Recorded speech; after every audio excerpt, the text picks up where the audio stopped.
Using the neural. Avengers assemble. Avengers assemble! Welcome to the Marvel Podcast with the all-star lineup: Jake DeMarco, TheFilthyMouthGamer, MK Ultra Willie, and Shots Fired Cristian. Bringing you everything Marvel. From the beginning, the middle, and the future of Marvel.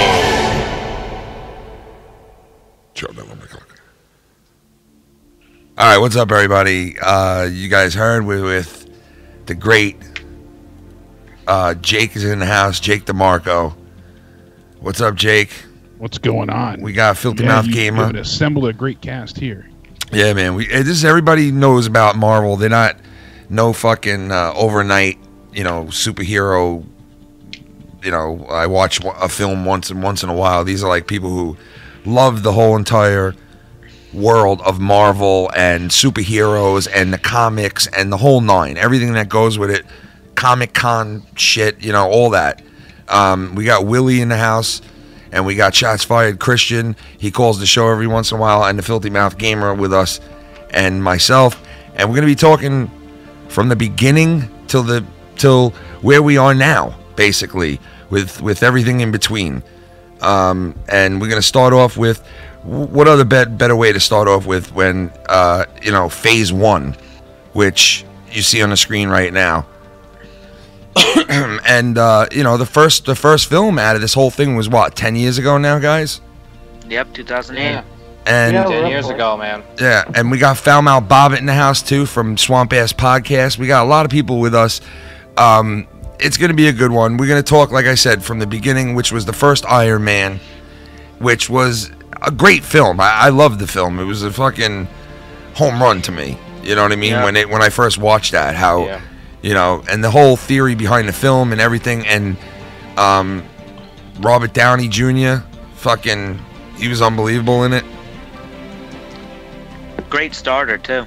Yeah. Absolutely. And that was the thing, too. It came at a time where, comic book movies weren't in a good place. They really weren't. You had seen things like Daredevil flop. There was no... Spider-Man. Yeah, Spider-Man. Spider-Man had some blockbuster success, but it wasn't as renowned as it is today. They were just considered one-time, action flicks. Yeah. And especially starring Robert Downey Jr., he was only clean not that long. Yeah, not even that long. You're right. Yep. This movie... Yeah, this movie reinvented his career. Oh, yeah.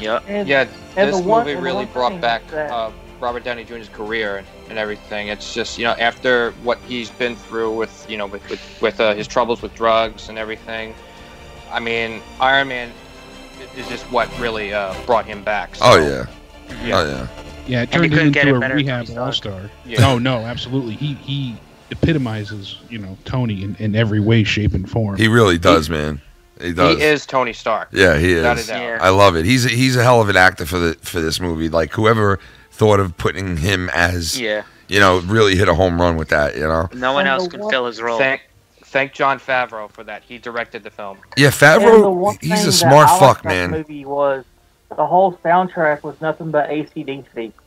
Yeah, you're right. And Yeah, it did. that was And you want to know something? That's one of the first times that they tied that song to Iron Man. And I remember as a kid, when that song would come on, I would always think that it had something to do with the Iron Man from the cartoon. And it never really did until that movie. They finally tied it together. But come on, you guys know just as well as I do, and Filthy, you could attest to this because you're an AC/DC guy. Whenever you sung that song and you said Iron Man in the beginning, you always thought of Iron Man, right? Well, but that wasn't AC/DC. You're talking about Black Sabbath. Oh, yeah, Black Sabbath. I mean, yeah. Yeah. Like, right or wrong, right? With that, like, you fucking always thought of Iron Man. Well, by the name of it, but like, yeah, I mean, it just makes you think. Yeah, but just the way it sounded too, when you hear I am, it just sounds like a superhero. Growing up as a kid, you hear "I am Iron Man." You're not thinking, sacrilegious. And they never tied that together. Like that was, blasters. it was never part of anything to do with each other on that character until now. You know what I mean? Yeah. But then they came like listen. I mean, they did have not every movie in this whole entire canon of Marvel, it was good. There's a couple in here that are some stinkers. Yep. You know what I mean? Yeah, We're gonna absolutely. And they went ahead and they started off strong. I think the casting in Iron Man got people hooked right away. I mean, having Jeff Bridges play Obadiah Stane, and he did a good job. He went ahead, played the perfect bad guy to go up against Tony. And they, the script was written very fantastic. It wasn't all action. It wasn't all, just a throwaway. They really wanted to flesh out the characters, which was something hugely different. Especially like, early to late 2000s. Everything was about cramming as much action and CGI as you could into a movie. Think about like Transformers and the Fast and the Furious, things like that. You wanted as much excitement and high octane as you could get. As where this movie spent a good chunk of it just developing the story. They wanted to, to show you. And did they ever? Did they ever? And you want to know something? A story. Not only that, and they've done a hell of a job at that. And they have DC trying to follow in their footsteps, which is they just and failing. And they do. And it's unfortunate because I was just talking about this the other day that I'm a big DC guy too. I really am. I mean, I grew up with the Hulk. The Incredible Hulk was huge when I was a kid. What the hell is that in the background? Did you guys hear that? Yeah. It just sounded like somebody was assembling a crib or something. I am IKEA man. I am IKEA man. Yeah, I'm a huge I've got the Batman tattoo on my arm. I love the DC universe just as much. I gotta say, man, I've had a love affair with a lot of these fucking characters, man. Like, honestly, I have. Like, Hulk was my biggest favorite at one point. Then Spider-Man was like one of my favorites at one point. Spider-Man growing up, I adored. Yeah, he was fucking great, man. He was great. See, like me being the youngest here, and I was born in 2002, which is a year after 9/11. Yeah. And Spider-Man coming off of 9/11. As one of the biggest superhero movies in New York, to give people that sense of like accomplishment. I remember when they had to alter parts of that movie. People had to alter parts of that movie. Yeah, they had the trailer too, because the trailer stopped a bank robbery in progress. The guys got away on a helicopter, and Peter Parker, webbed the helicopter up between the Twin Towers. Yeah. And then 9/11 happened. I remember and that. They had to go ahead and remove that pretty marketing, crazy shit. Plan entirely. That's crazy. Let's be honest. That was fucking ridiculous. They had to remove that. That was what, Filthy? I said it was fucking ridiculous. I mean, why did they have to remove it? I don't think they should have. Yeah, right. It's so stupid. Like, they should have just left it in. They should have just left it in. Close in proximity to the date, though. I mean, you're not talking. You're talking months after. But you know what, guys? Let's hit this off now with the second film. You got the Incredible Hulk, which I wish this was done right. I do like certain parts though. I do. Huh? But it was better than the fucking Ang Lee one. The Ang Lee one. Yes, well, let's all agree. 2003 Hulk. Let's all agree that this one was definitely better than the one with what's his name? With Eric Bana. Yeah. But that's the thing too, because I mean, that's another movie that people were focused on. That's why they kind of wrote Iron Man off. You're thinking, oh God, it's gonna be like the Hulk movie. Dude, when the Hulk came out, terrible. I mean, I know, slow, but the expectation leading up to that Hulk was big because Iron Man was such a good movie.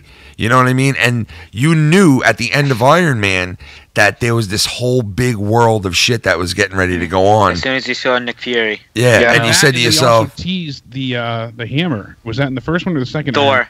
Yeah, that was in the second Iron Man. It was in the second Iron Man when you saw Thor's hammer. I want to say something. For the first Iron Man, when they showed the post-credit scene of Nick Fury, not that we knew that an Avengers film was in the works. We knew that we were in for something special. We were in for like a whole big universe of superheroes, and the Avengers is what proves it. With all the heroes coming together and stuff. Exactly. Yeah, I mean, listen. Back to the Hulk, but they did capitalize on putting this whole world together in so many fucking films, and it's almost impossible what they did. But yeah, back to the Hulk. This was highly expected, though, man. This thing was like highly this was gonna be huge. Edward Norton jumped on to play Hulk. and this was going to be big. And Edward Norton, if this movie took off, would have probably still been in this cast. You know what I mean? Yeah. He probably would have still been in these movies. But see, the thing is, the reason why a lot of people that I've asked didn't like the movie is when they go back to watching the movie, they just can't get into it because it's not the same person. I can see that as a small factor, but the movie wasn't as strong as the other ones, and to me, this was the least Marvel feeling movie. Yes, out of all of them. I agree with that. I definitely agree with that. I mean, it's kind of like my eighth or I don't know, like eighth or ninth favorite movie. I mean, least favorite. But I thought it was pretty decent. But I kind of wish they would have fleshed out the Good story, first time. like added more characters to it. I mean, yeah, it seems like they dropped the ball at some point in that movie where it just didn't play out well. It was just, I don't know. I think the ending had something to do with it, and like the different way that Hulk was in it too, because he wasn't like the regular Hulk in it. It was kind of like this weird, different kind of Hulk. Yeah, it was kind of weird, you know. The thing is, like, I love the Hulk as much as the next guy, but you can't do as much as the Hulk with the Hulk as other characters. I like what they did in and Ragnarok. Yes, and I don't want to jump the gun, but they really did make him fucking awesome in That was the best Hulk I've ever seen. In Thor 3, man. That dude, he was awesome in that, you know. I know that's what you needed to see from, you know, that character. Yeah, and definitely. The Planet Hulk storylines and everything. I think they finally nailed it with that Hulk. I think maybe you could take that Hulk from fucking Thor, the Thor 3, that Hulk, okay, that talks. Okay, this one talks. This one can make a sentence, okay? I think you take that Hulk and you could spawn, finally, a Hulk movie that would be good enough to be in the canon of Marvel. Hulk would have 3 movies like the rest of the Avengers. Yeah, they did it that way. Because think about it. If you go back, you know, even discounting the first one, so you go to Iron Man, then you have essentially the Incredible Hulk, which is the second Hulk movie in that, you know, trilogy. Yeah.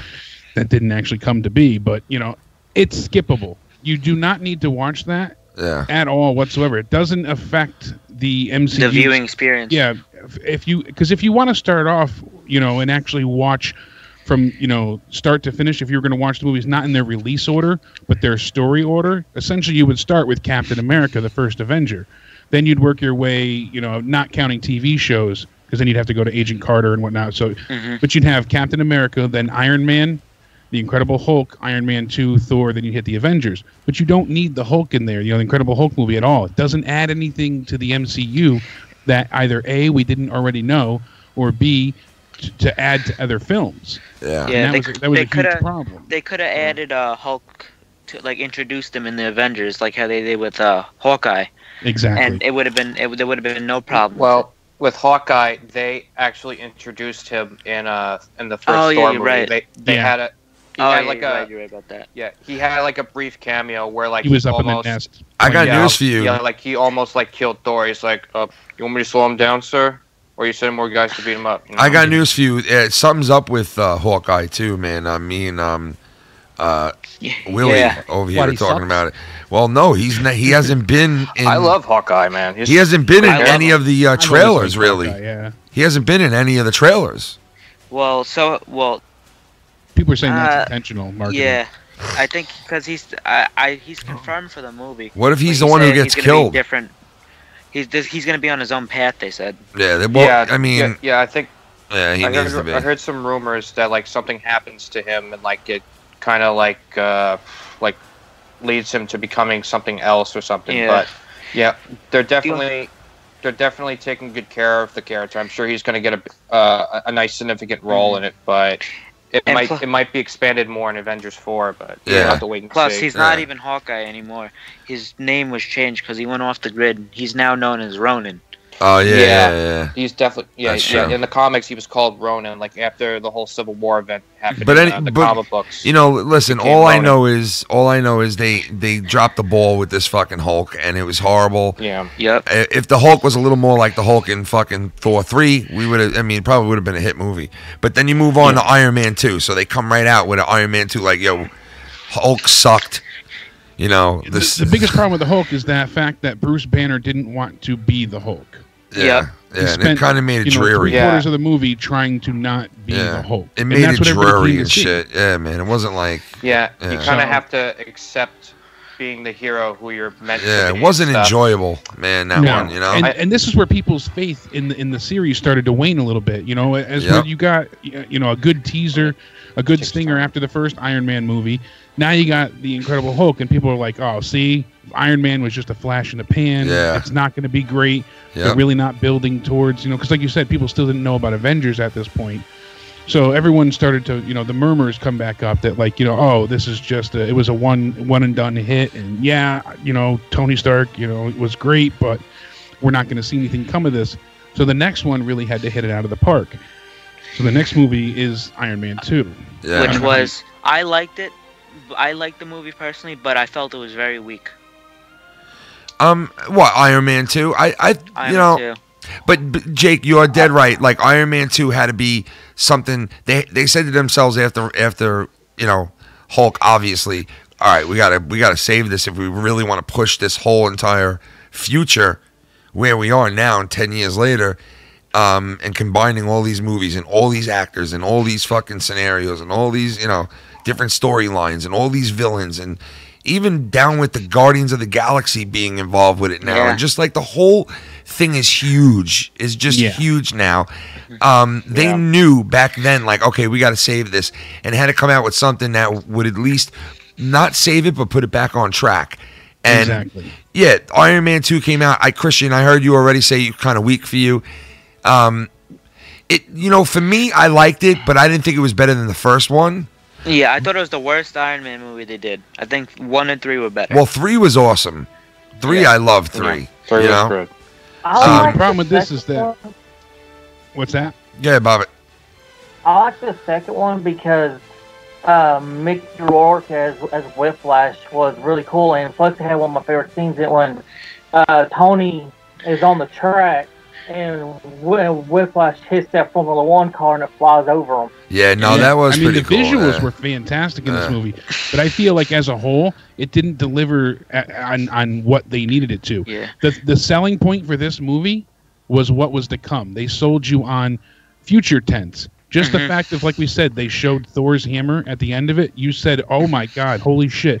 They have a plan." Yeah, that was awesome. Somewhere with that was fucking awesome. So they sold you off of both nostalgia and hype, because I don't think the movie was that great. They really missed the mark here. Like Sam Rockwell playing Justin Hammer was fantastic. He should have been the main villain. Yeah, because that would have been sick. Yeah, a villain makes a movie. So, like absolutely. that's why Hulk wasn't that great, and that's why Iron Man 2 wasn't that great. It had 2 weak villains. Iron Man 1 had a very believable and very relatable villain that you can actually see. Distraught businessman who wants to take a position. Yeah, I can't really see a giant hulking abomination being a believable villain. No, and Whiplash's only motivation was, you know, basically to take out Tony Stark. Once that was done, you know, he wasn't. And they showed it for like 2 minutes to kill him. Yeah, exactly. And it was you know a revenge backstory. Exactly, and it was very unbelievable. And on top of that, you know, Justin Hammer could have been a great villain. He was portrayed fantastic, but they didn't delve into it enough. They didn't give him enough on screen Yeah, they just didn't give it enough of a presence. I don't know. I wonder why they did that. You know, Don Cheadle, War Machine. That was the best part about that movie was War Machine, in my opinion. The partnership between Stark and Rhodey was very cool. Yeah, that was cool. That was. Yeah. It was a good way to introduce War Machine. Yeah, because having Terrence Howard not being able to come back, I think was fantastic. It worked in their favor. Yeah. It did, but I do like him as an actor, that dude, but it did work out for the better. It did. I got to say that. Definitely did. Oh. What, you don't think it worked out good, Will? Like that when they switch actors like that? They had to switch actors. He didn't like what he was being paid, right? Or some shit. That was like the initial. Well, he had a problem with it. It had to do with like money, because like Robert Downey Jr. was like he was just coming back from like his long thing with his problem. Yeah. But like he was supposed to make most of the money because he's the huge star of this, but Terrence Howard was like, I don't know, he was like blaming him or something or someone, I don't know, because he was the first actor cast in the Marvel Cinematic Universe. But Robert Downey Jr. Well, Iron Man is Iron Man, but he's the star of the movie, so he's supposed to make the most money. Do you agree with me on this? He's the star of the franchise. Yeah, yeah. Without this franchise, without Robert Downey Jr., this franchise would not exist. Yeah, I don't think so either. Yeah, man. I don't think so. And plus, either. with the War Machine switch up with the actors, it actually it kind of went relatively unnoticed. Like, it wasn't like the Hulk where it was you knew because one guy had a movie, another guy had another movie. This guy, they just swapped him out without even knowing. So I don't think it really affected much for Don Cheadle to step in. Yeah. So that's the problem was is that better. Terrence Howard was just nominated for Hustle and Flow, and also for his acclaimed Turn and Crash. So, him playing Tony Stark's best friend, playing Rhodey, he said, eventually Rhodey takes over for Iron Man. Yeah. Terrence Howard knew this, and he felt like his character should be paid, should be more important, so that he should be paid more. So it all came down to a contract dispute. God. And they said, guess what? Unfortunately, you're replaceable. And you know what? Terrence Stupid Howard move said, on his turns fault. out the person that I helped become Iron Man, when it was time to re-up for the second one, he took the money that was supposed to go to me and pushed me out. That's a direct quote. So. Yeah, I remember him saying that, which might be true, but hey, listen, it's all what the studios want. I mean, Yep. And obviously he was replaceable, and more, Robert Downey Jr., what he did for this franchise, because like I said, he is this franchise. He's the top dog in it. You know what I mean? He's the face of everything. Yeah, nobody takes a back seat. He doesn't take a back seat to anybody. That guy is There's always. a reason he's getting $50 million a movie. Yeah. And these other actors, they're all behind him. As far as I'm concerned, they're all coming up behind him. And he's the star of the whole fucking thing. The best thing about it is the Iron Man was relatively, he wasn't unknown, but he wasn't the biggest Marvel character. No, he wasn't. When I was growing up, in the 80s, of an Iron Man movie. Yeah, when I was growing up in the 80s, Iron Man was like third on that totem pole in Marvel for me, and number one. Lower. Well, yeah, probably. No, you're right. It was probably like fourth or fifth, even fifth, because honestly, you had Spider-Man.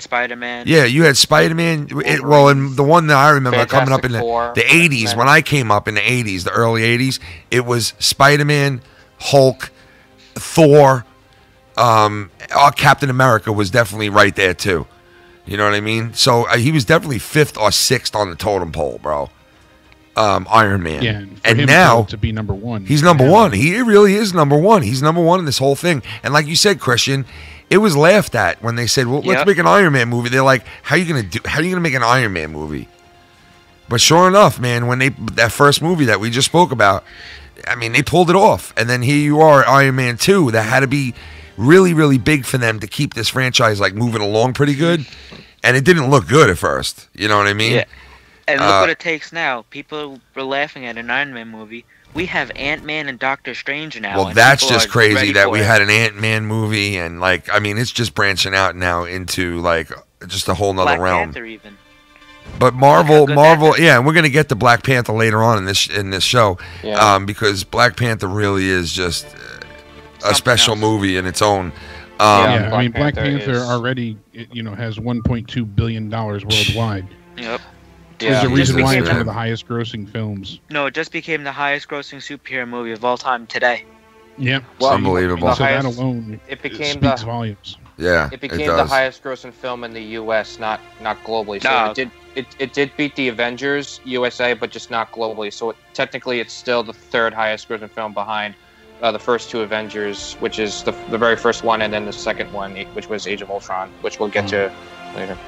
All right, so this one on top of it. So next we got Thor. Now you had Thor's hammer at the end of Iron Man 2, Jake. I think you mentioned that just a little while ago. End of Iron Man 2. Yeah, so you had Thor's hammer, and you're like, oh shit, here we go, man. Like we're going. Here's Mjolnir. Yeah, here we go. He was the second guy to. They sold you on the promise of what was to come, and the thing was, yet again, I don't feel like this movie was a home run, but it did what it needed to do. Yeah, the casting and the characters. I mean, you had Hemsworth, who wasn't all that known at that point in time. I mean, he was a star, but this movie made him shine. He was fantastic. He played, I think, the best Thor out of anybody. He's Thor. Yeah, he is Thor. Yeah, that's him. And that's the thing. Everybody that they cast for these movies, I can't picture someone else playing it better. I give them the utmost credit for that. Exactly. Hopkins, you know, Natalie Portman. I say the same thing. Yeah.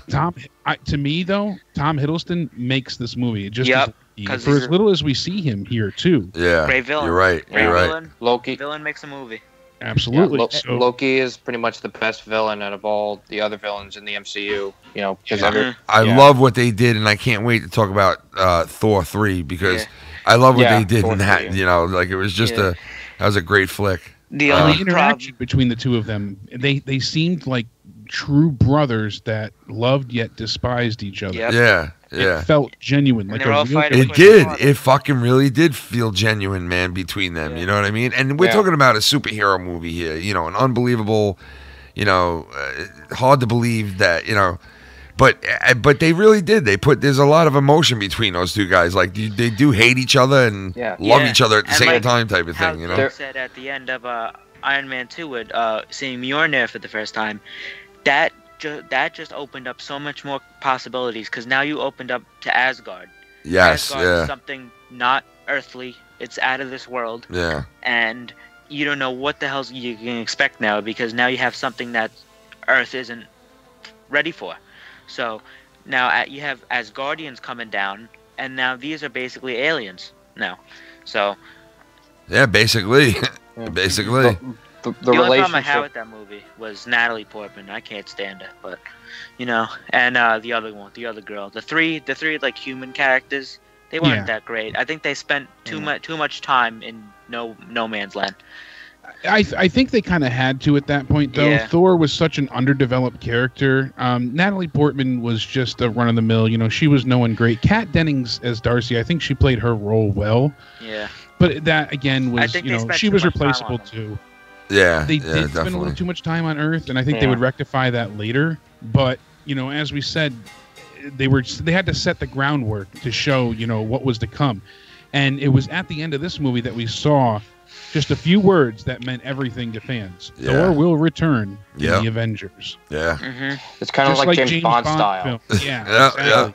You know, this is what we saw, and we saw an extra scene at again afterwards. We see Dr. Selvig meeting in an underground facility with Nick Fury, and Selvig says, "So you're the man, all behind this. It's quite a labyrinth. I think and this is where we build into, him talking about New Mexico and his work impressing him, and that's when we get to go ahead and we see the Tesseract finally. The first Infinity Stone we've ever seen. Absolutely. Yeah, you're right. You're right. See, Dad, the coolest thing is we saw the Infinity Stone, we saw the Tesseract, the Space Stone, in Thor, which was the 4th movie. We're on movie 18 or 19 now, and it's still one of the biggest parts in these films. Absolutely. That continuity, that faith to the the groundwork is what makes these movies work. It's what makes them enjoyable and fantastic. Like I said, I'm a huge Batman and DC fan as well. But what they failed to do is expand on their characters and their lore and their story. They mashed everything together in Batman versus Superman. Just because they knew they had a Justice League movie coming, rather than have individual movies and let it build up gradually over time. It was rushed. I agree. DC should have did it Marvel's way. Introduce the characters first, familiarize audiences with it. Establish their characters, familiarize audiences with it, and then have them come together in a Justice League movie. That's how the way it should work. Because when you have Marvel taking time with an object, not even a hero, an object for 17 movies, and they have DC rushing everything. Yeah, it's an amount that Marvel doesn't. They take their time. They're great. Yeah. Well, that's part of the... Out of the 5 characters in Justice League, 3 of them had their backstories explained in the same movie. Well, it's funny because they were saying down to the most simplest character in these series of films, it's like explained so well, and there's something there for every single character. Even Agent Coulson, he's just an agent. He's one of my favorite characters. Yeah. Basically, in so much, he's the main character of Agents of S.H.I.E.L.D. And you saw him first in the movies. Yep. Yeah, and and then we also listed the TV shows that came from this too.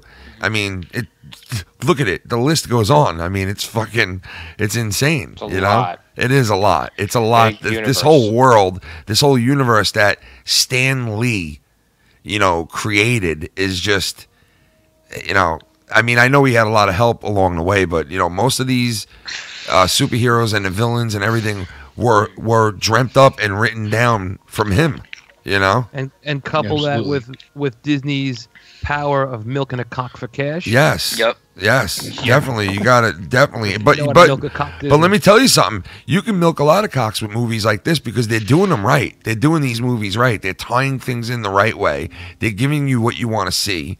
They may be headed towards a catastrophic superhero, like just firestorm where nobody in the U.S. wants to see any superhero movie films for the next fucking 40 years. Like, enough is enough. We might be hitting a fucking wall soon with this. But as of right now, people can't get enough of it, and it blows through box office. And look what Black Panther did. Black Panther it took superhero movies to the next level in this country, and also with gave a relatively unknown character. Yeah, not only that, absolutely. the whole crew is unknown, basically. It's like, a wider audience. It's crazy. It's crazy. They did it with Guardians. Yeah. They did. Yeah, you're right. It's crazy that I can go up to my friend and talk about Wakanda. If I did that 2 years ago, yeah. Well, let me tell you this too, and Jake just mentioned it. If you think about it, the whole world of Guardians of the Galaxy. That they took a shot on that first one and they threw it out there, and that shit, people loved it. People absolutely loved that first one. You know what I mean? I didn't even know who they were. Yeah, I only know one character from Marvel vs. Capcom. Because they just had such a good feeling between all of them. You know what I mean? And that's the thing too, that I feel like they've not made one movie just to cash in on their product. Yeah, no, I don't think so either. Even through all three phases so far, I don't feel like they've thrown out one movie. And you won? Yeah, sure, maybe one or two could have been better. Yeah. But there was never a time that they put out anything unnecessarily. Yeah. The whole could be skipped, like I said, but at that time it wasn't unnecessary. It is now in the grand scheme of things. But as we were like Rogue One for Star Wars, wasn't needed to be told. That was just a cash grab. It was. They used the Star Wars name. It was. Money. But it was a cash grab, but it was the only good fucking Star Wars movie that came out so far, in my opinion. Yeah, I didn't care for it as much, but I can see why people do like it. I liked it a lot. I liked it. I liked it probably better than this last Star Wars. Dude, I like fucking Mary Poppins better than this last Star Wars. Mary Poppins. Seriously, it's fucking. Don't even get me. Yeah, that's a whole nother podcast right there. Should we, we're working our way to so we were on Thor. We were on Thor, and at the end of Thor, what do you see? The shield. Do you guys remember this? At the end of Thor, that's where we see the Tesseract. The Tesseract. The Tesseract. Yes, exactly. You see the Tesseract, and you're like, "Oh shit!" Now here's Captain America. Yeah, and then comes along Captain America, and I think this movie definitely was a good movie. They didn't. Yeah, this is great. Yeah, they didn't. They didn't fuck this one up. They kind of did it. They didn't go overwhelming with it, but it was pretty good. It wasn't bad. You know what I mean? It told a really good. It told a really good origin story of how Captain America, of how Steve Rogers. Yes, I like that. Yeah, they really did. Today, they did, and they also comic book fans. Dude, they also tied in Stark to it too. The father and yeah. Howard, yeah. It attracted casual viewers, comic book viewers, and people who like political thrillers, because this is a very World War II. Thriller. Yeah, you're right about that. You're definitely right about that. It's more like a war film. Wartime. The first one is more like a war film. The second one is like a political thriller. It's like it's like a history. Yeah. Also parts of history. More like the realm of espionage and spy. Thriller. Yeah. This one definitely has that, classic history buff war feel to it. Yeah. And the thing was, from growing up, to me, Captain America always was cheesy. He was kind of hokey. It was, justice in the American way. Eat your vitamins, Yep. He was made for propaganda. Exactly. And then we go ahead and we see the way they portrayed him in this film, and his backstory was very well done. Everything was believable. You were able to suspend disbelief and say, oh my God, I could see someone scrawny and underdeveloped who always wanted to be more, who had the heart of a lion but the body of a a gazelle, to keep up with the big boys, and he has his chance to shine. He showed how brave he was with that scene where he jumped on the live grenade not knowing it was a dud. Yeah, that was a great scene. They over and over again, they never, they didn't undersimplify his motivations. They made him seem like a true hero before he had the powers, before he had anything that made him special. Then they go ahead and they inject him with the super serum, and all hell breaks loose in the other side of the world with World War II. And to see Steve Rogers develop into this Captain America persona was fantastic. I love this movie. And it was funny to see how the character was made for propaganda, and in the movies that's how the characters in the story wanted to use him for propaganda, not even for to fight. They didn't want him to be a hero in any sense of the word. They wanted him strictly to motivate people to sign up for for war. And you saw the comic but he book wanted of to him fight. punching Hitler in the movie. Well, just like what that scientist guy said, the whole Abraham Erskine, that's his name, who was like the head of Project Rebirth. That was the name of the whole Super Soldier program. Stanley Tucci, great actor. He said to Steve Rogers, before you get all the super soldier serum, you got to promise me one thing: you stay who you are, not just a perfect soldier, but a good man. And that's what Steve Rogers has always been, a good man. No matter what you become, you stay good always. Because even though he's this big, strong guy now, but deep down inside, he may still feel like a little kid. Like that little scrawny boy who he once was. So. It's that Uncle Ben line, with great power comes great responsibility. He made him stick to it, but it wasn't just truth, justice, in the American way. No. And yet again, here we have great casting. Chris Evans is Steve Rogers. Yep. And as you just said, even someone, like Dr. Abraham, you get, Stanley Tucci to come in there. And I absolutely loved Tommy Lee Jones in this movie. Dude, Tommy Lee Jones kicked ass in this movie. You're right, man. Yeah, he did, man. He's the best drill instructor to mold and shape, Captain America. Yeah, he was. Like you said, Jake, Chris Evans. Yeah, he's definitely what Captain America is. He defies that role. But when Captain America was cast, there was a lot of criticism with his casting because he had played a superhero prior, Human Torch. Yeah, and that role was... I didn't think he had it in him either. I doubted him, just like I doubted Heath Ledger to be the Joker before I saw him. And that was the best, probably, villain in a movie there was always I've ever seen. Doubts with casting, and then... Hands down. Look what, in the movie, and it had great emotion in the movie with... Peggy Carter and Bucky Barnes, when Bucky Barnes ultimately fell off the train. You can feel how hurt he was seeing his best friend fall to his death. Well, not really, but it was a harrowing experience. It was. It also shaped his motivations from there on out. That movie definitely take down Red Skull, and Hugo Weaving was fucking great too. And that's what made that movie great, is because it had that fucking emotion in it, like it really did, and it was a cool. Look back at history for Captain America. Like you said before, Will, it was like a good origin movie for Captain America, like to really connect you to that character, because that character becomes very big after this film into the whole entire canon of this whole entire Marvel world. Because if I was to say who's at number 2 behind Iron Man, It's Cappy, man. Captain America. Yeah, it's Cappy. Yeah. And even people were saying, how the hell are you going to make a Captain America movie? Yeah. Well, I mean, listen, Captain America has been made a million times. They tried to do it in the 80s on regular TV, and they tried, but the cartoon was big. I loved the Captain America as a kid, but the way that they portrayed him in this film was fucking amazing, man. They did a hell of a job. And I think what really helped is their choice in director. Joe Johnston, he was known, you think about it, think that he's done The Rocketeer, Honey, I Shrunk the Kids. Yeah, you could tell he worked. October Sky, things like this. Dude, let me tell you, this Captain America reminded me a lot and had a lot of similarities to Rocketeer. Absolutely. You could see it all over it, Yeah.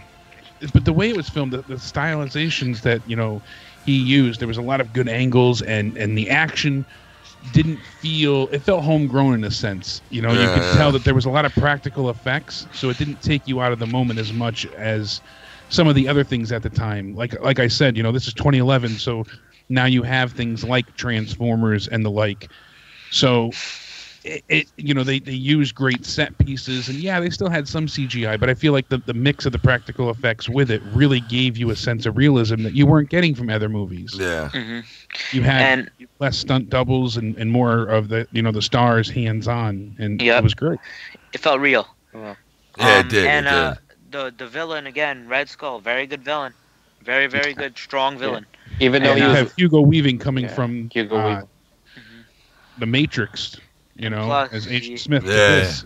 The parallels are uncanny, but yeah. And even though he was a one and done villain, I mean, like, well, we don't know that. Well, we don't know that Red Skull could come back. He could very well be alive. Yeah, I definitely agree. He could be very well alive. But like what I said, even though he was just a one and done villain for that part, he was definitely written very well as a great villain. You know. Oh yeah, he was. Captain America as a character, he needs an update, because if I can cook and order a pork lo mein and your fucking weapon, we have a problem. You know? Nah, man. You don't touch that. You don't need an update, man. He doesn't. His dinner plate's gone, and I mean that's one of the things we'll get into. He has a whole new look. But that's him. That's what makes him Captain America, dude. He don't need the guns. He don't need the. You know what I mean? That's what makes him Captain America. Like, can't take away, you know, Superman's cape or Batman's batsuit. Like, you know, that's part of what he is. You know, I know it's lame. But they stripped him of. You know, he lost his shield. They stripped him of his costume. Technically, he still Captain has America's his, dead. Yeah. It's Nomad now. He is Nomad because he doesn't have a country to fight for. Yeah. Exactly. He's Steve Rogers though. I mean, he's not going to be like called Nomad, but no, I mean, like somebody might call him Nomad. But they'll call him Cap, probably. He'll like embody the spirit of that character, but he'll still be called Steve Rogers. Like, they're not going to call him Nomad, but somebody might say to him, "Oh, Steve Rogers got Nomad," you know. And yet again, the end of this movie, you know, not only was it a really solid movie, great, you know, first outing for Captain America, you know, but yet again, we get a great teaser at the end. We get the post-credit scene of, you know, I remember this. I remember this. They're coming. Yep. You know, we now know that it's been filmed. You know, we know what's coming. Yeah. You know, we see Samuel L. Jackson popping out and talking to. What is it, like 80 years in the future or 60 years in the future at this point? Yes. When he runs into Times Square and he sees everything, and then he starts going to the gym. Exactly. And plus, the coolest thing is that post-credit scene was incorporated into the Avengers movie. Yes. They used that angle perfectly. So now we're in 2012 and we get to the Avengers. The Avengers, the big boy. The hype for this movie was unreal. Totally surreal. I know I was at a midnight screening with a bunch of dressed up screaming idiots next to me. You know, everybody was just letting their flag fly proud. There was no, and that's the thing with these movies. People, you know, you had action fans, you had, you know, girls that just thought the leads were hot, you had you know, comic book nerds, you had people that loved the games. You had, you know, everybody came together to come out and see it. Really and did, even man. People who just heard about this movie, how big it was. Like, all right, I got to see this spectacle. Before it brought a lot of people together, man, and think of what it did later on too. And I don't want to jump the gun, but think about what it did later on with Black Panther. It brought like the whole entire African American thing into it, and a lot of people were like, "Hey, man, now we know how you guys feel. You get fucking superhero movies, and now you know, like you see people going to superhero movies that never went before." Because of that, you know, a movement, less of it did, man. It really fucking did, man. You know, it was moving because I'm biracial, and it felt good to see a character that looks like me. Yeah, in a big role like that. Yeah, it's about time, you know, and it was a good movie too. That's what helped it out. Joe has said too, and other people, we have had black superheroes. You know, we've had black, not to this magnitude. But I think that's one of the things, you know, a lot of people didn't relate and enjoy Blade like they do on this level. Blade or Luke Cage. It wasn't, you know, I can't associate myself with Blade or Luke Cage because they just weren't that great. Yeah. And this or one, Spawn even, you know, Spawn wasn't, you know, widely regarded as a good movie. And yes, there have been black heroes and there's been people of African American descent that have had great, you know, leading roles, but this was truly on another level. Mm-hmm. There was that Steel movie. I mean, that had Shaquille O'Neal in it, but that was a step back for race relations. So yeah, for me, like seeing the first trailer for Avengers, me and my friends was like, dude, we have to go see this, and we did, and it just blew my mind on how freaking amazing it was. It still is to this day. This movie will stand the test of time, years. Yeah. Oh and, yeah. The thing is, here there was not a moment wasted. Yeah. For as long as this movie was, for everything that they aimed to get done, and he was even nominated for an Oscar, if I remember correctly. Visual effects. Yeah. This movie had it all. Oh. Yep. There was not a scene that was bad. There was not a moment that, yes, they had moments of levity and brevity. They added a little bit of comedy, but it wasn't too severe to the point where it made you, feel like it was out of its element. It was great because every character played off of each other, and every character had enough time to breathe. Like everyone was equal in this movie. Absolutely, and we forgot to mention too that we did meet Black Widow previous to this. We met Scarlett Johansson. Oh and we met Jeremy Renner as Hawkeye before as well. Yeah. So we had Natasha Romanoff and she was Hawkeye. great in Iron Man too. She was very man. good. She was. You had Iron Man kind of pining after her a little bit, and then finding out that she's not, a secretary. She's actually. Well, who wouldn't? And we kind of have Hulk in it, and we have Mark Ruffalo in the role this time. Yes. A better Bruce Banner. He looks like Bruce Banner. The other guy looked like. The other guy didn't look nerdy enough, kind of, for me.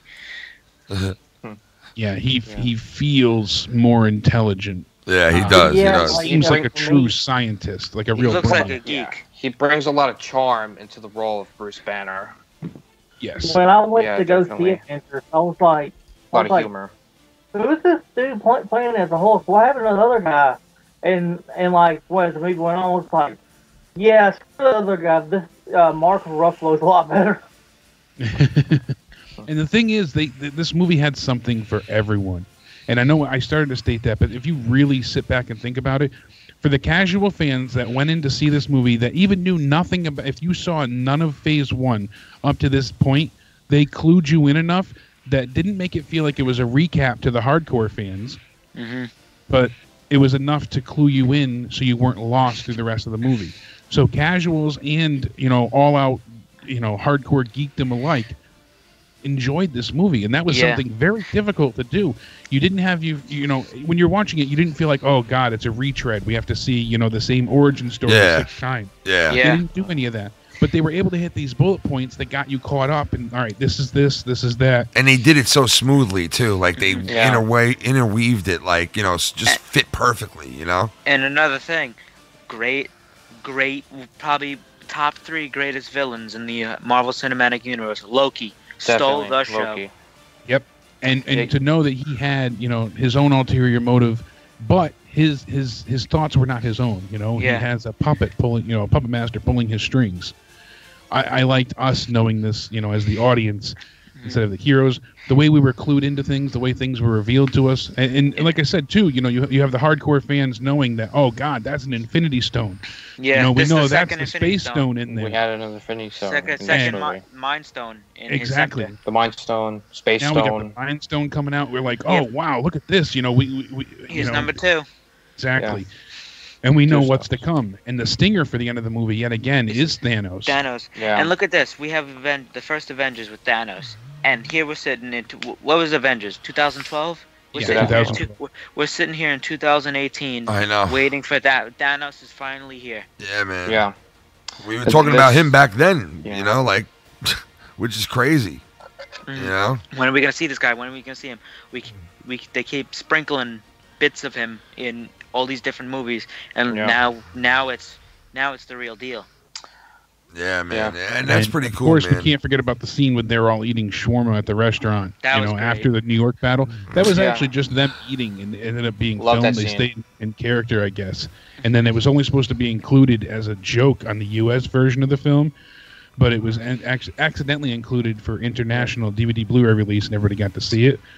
But one little tidbit about this movie that I find really interesting is that it was so successful at the box office that it made Samuel L. Jackson, Robert Downey Jr., and Scarlett Johansson 3 of the top 10 highest grossing actors of all time. Yeah. They were 2nd, 5th, and 10th, respectively, because of just this movie. What I really liked about this movie was the moment where they all come together, after the circle shot, where the circle shot, where they all come together, they all prepare for battle. Bruce Banner becomes the Hulk, punches the T'Chari ship. He yells, gets angry. Iron Man's flying down. Hawkeye has his bow and arrow ready. Thor has his hammer ready.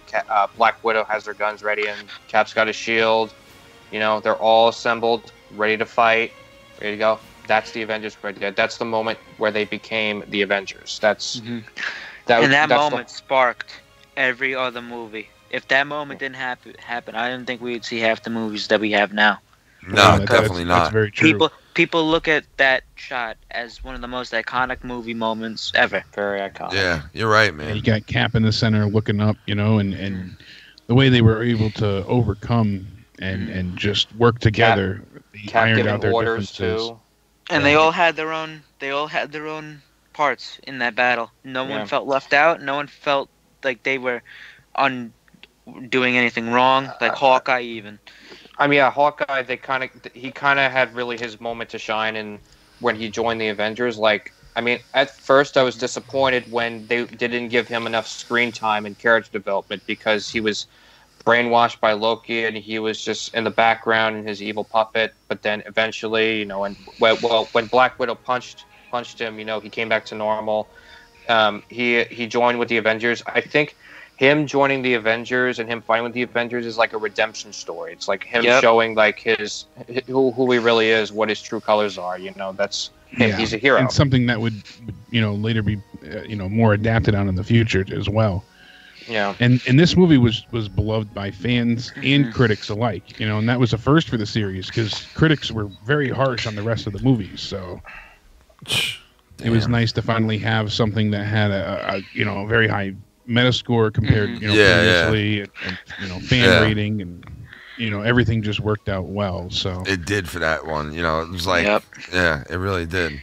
And plus, Ken, the end credits, as we said before, introduced Thanos. You had everybody in the theater either screaming, "Oh my God!" or dude, that was that was no joke, man. I'll never forget that. Like that was like a fucking, and I got news for you. We're gonna all experience that again when this next one comes out, because it's gonna be like when the first time he comes on film, people are gonna lose their shit in the theaters when he first comes on film.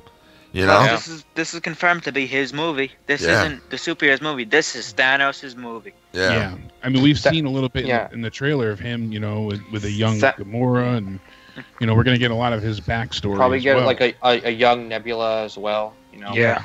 So, but they're not gonna make another Iron Man, right? Correct? No, I don't think so. They kind of Tony, said that Robert Downey Jr. Said that he didn't want to make another Iron Man movie past 3. Yeah. But they kind of got their way. I mean, if you think about it, the most recent Spider-Man movie was essentially Iron Man 4 featuring Spider-Man. Passing the torch. Yeah. So I mean, that was kind of Iron Man 4 in a sense, and they've got a lot out of Robert Downey since Iron Man 3 as well. I think this is a better discussion for Infinity War because this goes into depth speculation and all that. Yeah, you're right. Yeah. So what do we end up on? We move. We're on the Avengers. Iron Man 3 after Avengers. We're in phase 2. Here's phase 2 right here. As we start off with Iron Man 3.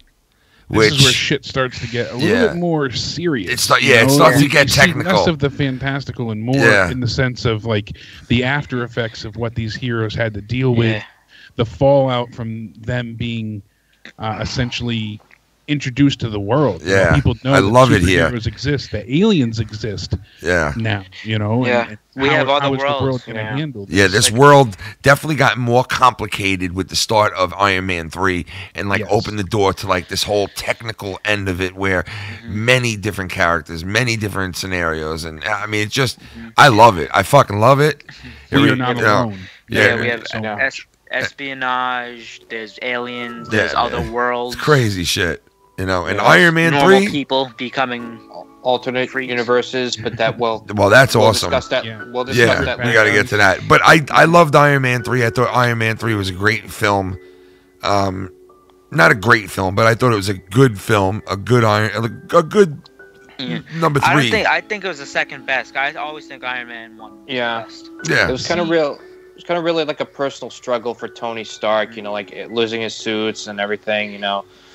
And him having to not rely on his suits, but rely on his instincts to survive, you know? Yeah. Yeah, we're supposed to have this formidable terrorist, you know, the Mandarin, that's supposed to be this, you know, real nemesis for him, and instead it's kind of just a passing moment and bit of a offhanded joke, as we find out that, you know, the Mandarin is just an actor, and yes, there is a Mandarin, but that's not really him, and it was a bit disappointing to see that. I know they've kind of rectified it since then. I agree but with that. You had a very poor villain, I feel like, in this movie. Yeah. I didn't, you know, Aldrich Killian, I didn't really care for as the villain.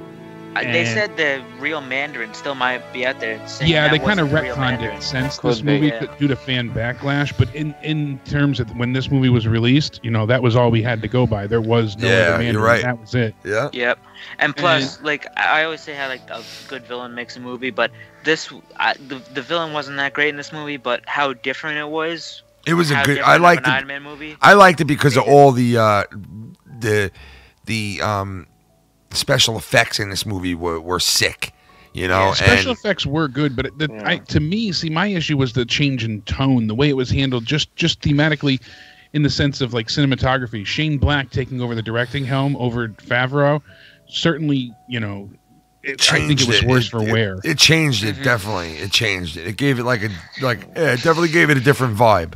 But I liked it because it was like, you know, it was a little different, and it is the third movie to a trilogy, and the third is always like, you know, definitely. What else can you do? Yeah, you know what I mean? It's like you kind of went far in the storyline with that particular character. Although that character has so much more life left in him, little did we know after this third movie, because and plus coming off of the Avengers, you know, you're gonna have to be in a struggle. I remember seeing this third Iron Man saying, you know, they're not gonna make a fourth Iron Man. Like, this is it for him, and he's, you know, and I remember thinking like, he's not going to be Iron Man for much longer, you know, and blah, blah, blah. And here we are fucking how many years later, and this dude ended Iron Man 3 and is still playing Iron Man in every fucking movie. I mean, he kind of like destroyed his suits at the end, saying that, like, okay, he's going to retire.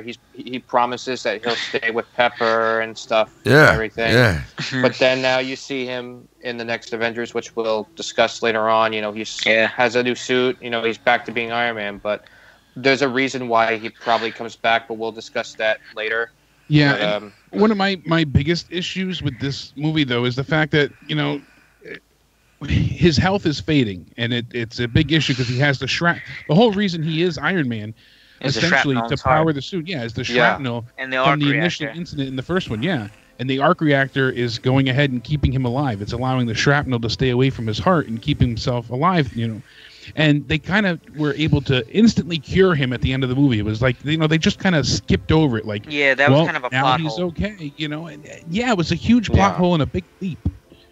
You know, this was so important for multiple movies. I think that should have been part of the plot too. Like, all right, he's on borrowed time, and how are you going to get this out of him? And plus, how are you going to get it out of him? And how are you going to beat the bad guy at the same time? Yeah, exactly. Yeah. Instead, they just skipped over it. They're like, oh, by the way, the thing that allows you to be Iron Man and powers the suits is now out of you. You're all I know. That was that was a little thing. Fucked up. You're right about that. You know, I remember sitting in the theater going like, what the fuck? It just happened so quickly. Plus, the after credit scene was just him talking to, you know, the Hulk, you know, Mark Ruffalo's character. Yeah. Bruce Banner's, you know, talking I about love that part. PTSD. That's kind of like funny, but it didn't lead towards anything else. Like, that was a dud in terms of post-credit. Yeah, that was kind of like a writing style that Shane Black, the director, did. He directed this movie called Kiss Kiss Bang Bang, which had Robert Downey Jr. in it. It's told from first person. You know, Robert Downey Jr.'s character, I don't know, his name's Harry. he's like explaining everything and all that, and then it goes back to him, and he's like, okay, thank you for watching this. And it's the same thing with Iron Man 3, where now they're back in the present, and this whole time he was just discussing all about what he went through in Iron Man 3, and then like, oh, you see Bruce Banner's leaving. Sorry. Yeah, exactly. You see him kind of wake up. And I like Kiss Kiss Bang Bang too. I mean, it was a good movie, but it didn't fit the style of Iron Man. So like I said, the theme and the tonality used, you know, even just some of the cinematography didn't fit for the Marvel Cinematic Universe. It still wasn't an awful movie by any means, but comparatively, it was pretty good. But coming off of how amazing Avengers was, it didn't sit well with me. I don't think any movie could have followed up off of the Avengers and hit a bang as much as the Avengers did. I think Captain America. Oh well, yeah, you're right. I think that would have done it had they gone right into, which they couldn't have. But the Winter Soldier? Right into the Winter Soldier. Yeah, that's what I was thinking. That would have been the best way to follow it up, because now we get into Thor: The Dark World. That's all right. Here we go. This is Thor. This is the worst Marvel movie they ever did. Yeah. My worst favorite feel Marvel like it's movie. I can't right on par with me. It's tied with Iron Man 3. I did not like this one either, but I liked it as much as I liked Iron Man 3 personally. Yeah. I hated this movie because I felt it was a gray movie. It was so dark and so gritty that it was almost too much. It was like hurting your eyes how great this movie was. And plus the villain was one of the most forgettable, crappiest villains I've ever seen in a superhero movie. In Malekith. That is true. The good thing about this movie, I mean, I know it's bad, but one good thing about this is that it introduces reality stone. The reality stone. That was my favorite part. Third Infinity Stone, which is the reality stone, the ether. And that was cool how they made the ether, the reality stone, how it introduced the Infinity Stones do not have to be stones. They could be liquid. They could be anything else. And having this come from the Dark Elves and everything there, with the ether, that was very cool. And knowing that it ends up being in the Collector's Museum, certainly an interesting point of contention as well. And that opens up Guardians, because that's on another planet. That opens, yeah. Exactly. So I mean, that alone is a huge thing that we get from this movie. But like you said, Malekith, Christopher Eccleston usually does a great job. Just wasn't good in this at all. I mean, just very lacking, very dull, very boring. I would have been fine if they did some other maybe like a lower or not as known comic book villain from the Thor series and not of Malekith, and introduce people to that character instead of Malekith. Because he wasn't visually appealing too. He didn't look cool. No, he looked very dull. And again, the things that shined in this one were the things that shined in the first one. His, relationship with his brother. When we saw Thor and Loki interact, and to see Loki work with Thor and try and help him succeed, and then sacrifice himself to save Thor and essentially Asgard, which we later find out isn't the case. But we think initially that Loki dies to help save his brother. That arc was very well done. I enjoyed that, but just as you had commented before, too much time on Earth. Too much time with Natalie the three Portman, characters. Yeah, Jane Foster. The stuff with I forgot what his name is, the doctor, Natalie Portman's dad or whatever it was. That's those scenes with him, and they try to be funny, like him in his underwear, and they had to bail him out. Eric Selvig. Yeah. He's like Skarsgård there. Stellan he's like a mentor to Jane. He's not her dad. Okay. All right. He's Eric Selvig. I wasn't too clear on him and her relationship, but those things weren't funny. They're like, oh, okay, that's something that happened. But I rather like you said, Thor. Him roaming around in his underwear. It felt juvenile, like they were really trying to stretch to get a laugh, and it just didn't work. Yeah, it kind of had to do with his. It was kind of like a PTSD kind of like thing of what he's been through with the Avengers, where he was Mind Stone. Yeah, like when Loki had brainwashed him and stuff. I thought they could have handled that better though. Yeah, we had a bad villain. The setting bounced all over the place. Yeah. The movie's it's too gray. It was very confusing. There's no color in the movie. Exactly. Here we only know about a powerful entity, and yet again, they're talking about the Convergence, and there's a genocidal, race known as the Dark Elves, and it's like, this would be uninteresting, because they just didn't develop it enough, and everything felt. It was a long movie, but it felt rushed in the same regard, and that's a very ass backwards of me to say. But well, Jake, it's funny you saying that because I was saying earlier today when I was bullshitting about doing this, I was saying the whole speculation behind what's rumored to like still happen in these in the rest of the the whole canon of all this, that there's some rumored shit, like really deep rumored shit, like some other superheroes, and like there's rumors of people dying in this next one, and what was the one thing you heard of? I heard you talking about it the other day or something when we were talking about it, like the rumor that you heard about something. Was it you that said that? I'm trying to think of what was said again. It was like speculation on somebody dying, or that's who it was. It was Will. Remember we were talking about that, about who was supposedly supposed to die in the next Avengers. Yeah, were you talking about that on Wednesday's show? Yeah, should we wait for that for Infinity War? Was it Infinity War we talked about? Well, we were saying that eventually like one of these characters is supposed to fucking die off and shit, which is there's supposed to be a lot. Well, yeah, I was saying, so I don't know if it was Cap or Iron Man or we should wait for something. Yeah, well, no, I hear you, but I'm saying like one thing they show. I don't know. We're gonna have to wait until Infinity War. I don't want to. One thing they show in the trailer. Yeah, we'll kind of delve into that. In the trailer, in the newest trailer, the same kind of consensus that this was not a good outing for Thor. For the definitely one of the lesser enjoyable films of the MCU. Oh wait. I think it was Vision. Maybe. Yeah, Vision is also rumored to be one of the guys that like could possibly be taken out in this next one. Vision has the Infinity Stone. Yeah, in his head. I'll get to that during Avengers, but the storyline for Vision has been revealed of what's going to happen, and plus in the Super Bowl trailer, he doesn't have the Mind Stone in his head.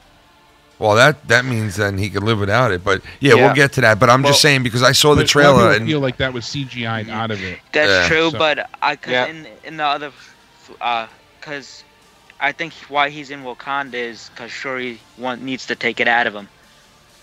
That could be too. That's why they're not guarding. They're guarding the Mind Stone in Wakanda. That's why there's that big fight. At that point, it looks like. That's why there's a big fight. Because I think that's the last one. And it looks like Tony's got some Wakanda tech as well already. Yeah. How it forms around the suit. It is possible that Vision could still have the Mind Stone there. It could just be cracked, or they could be like just protecting him with the Mind Stone in it or something. I don't know. Yeah. Yeah. I'm sure they're gonna think something up that's like just outlandish.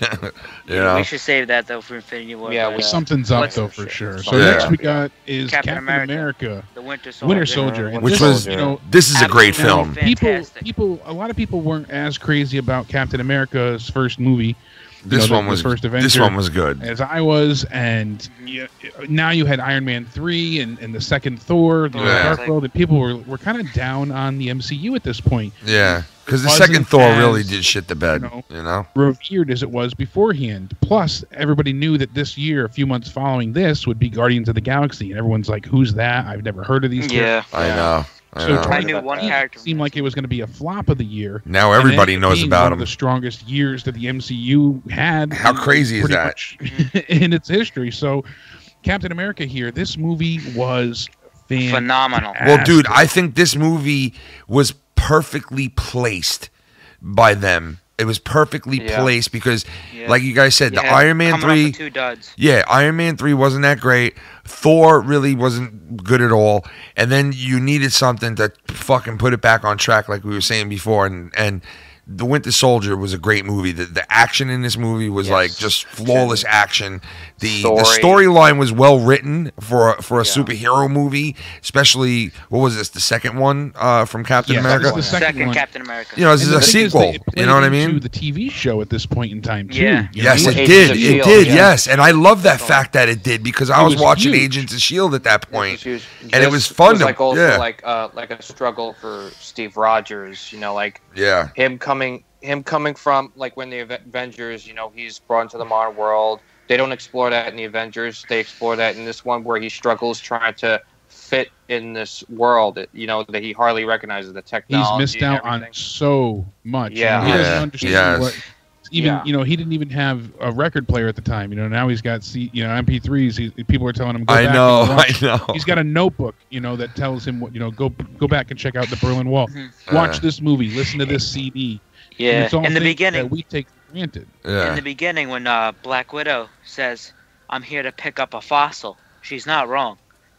No, She's not at all. It's not wrong. Yeah, you're right about that. So they introduce a lot of new thematic elements. And who had said before we started recording that they were big on the TV shows? They were all caught up with Agents of S.H.I.E.L.D. That was me. Okay, I don't know if you kind of want to Yeah, I don't know much recap about Agents Agents. of S.H.I.E.L.D. much for us up to this point, but Yeah, I watch Agents too, man.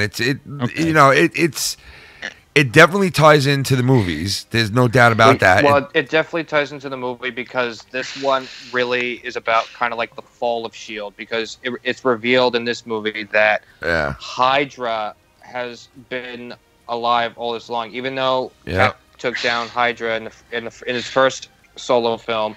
But then it was revealed that Hydra was kind of like under the radar with that Arnim Zola guy. Mm-hmm. Yeah, so taking down Red Skull wasn't enough. They were able to infiltrate the United States and S.H.I.E.L.D. And they were able to make themselves stronger than ever. Yeah, Great villain too. Yeah, they were able to infiltrate S.H.I.E.L.D. and everything, and then they they revealed themselves as Hydra. Like that it's kind of like that scene where like Cap is in the elevator and he like notices some things. Yeah. Before he gets started. Saying when we get out, and he starts fighting, and then like he knows that like S.H.I.E.L.D. is compromised. Well, I mean, like Nick Fury kind of warns him that too, because there was that car chase scene and everything, and that's where you see like the Winter Soldier the first time, destroying like flipping the car and everything, That reveal though, that his friend, who presumably was dead, and that was his motivation to keep going. Yeah. And same with Carter. To see him come back and to see Captain America's reaction to him seeing his best friend again was gold for that movie. That's from the comic Nick Fury goes ahead and kind of lets him know, you can't trust anyone. And it's at this point where Captain America starts to catch on. And as you said, the scene in the elevator happens. Cap escapes, and he finds out, that it starts to be revealed with him, and he's working with, Romanoff at this point. He's got, Black Widow with him, and Falcon, and Falcon, and he knows that Falcon. Hydra's, still in existence, and now Captain America is a fugitive. He's no longer, Mr. War criminal, tried and true USA. He's a war criminal. Who's strong, yeah. He's not strong. And with Falcon, what a way to introduce that character.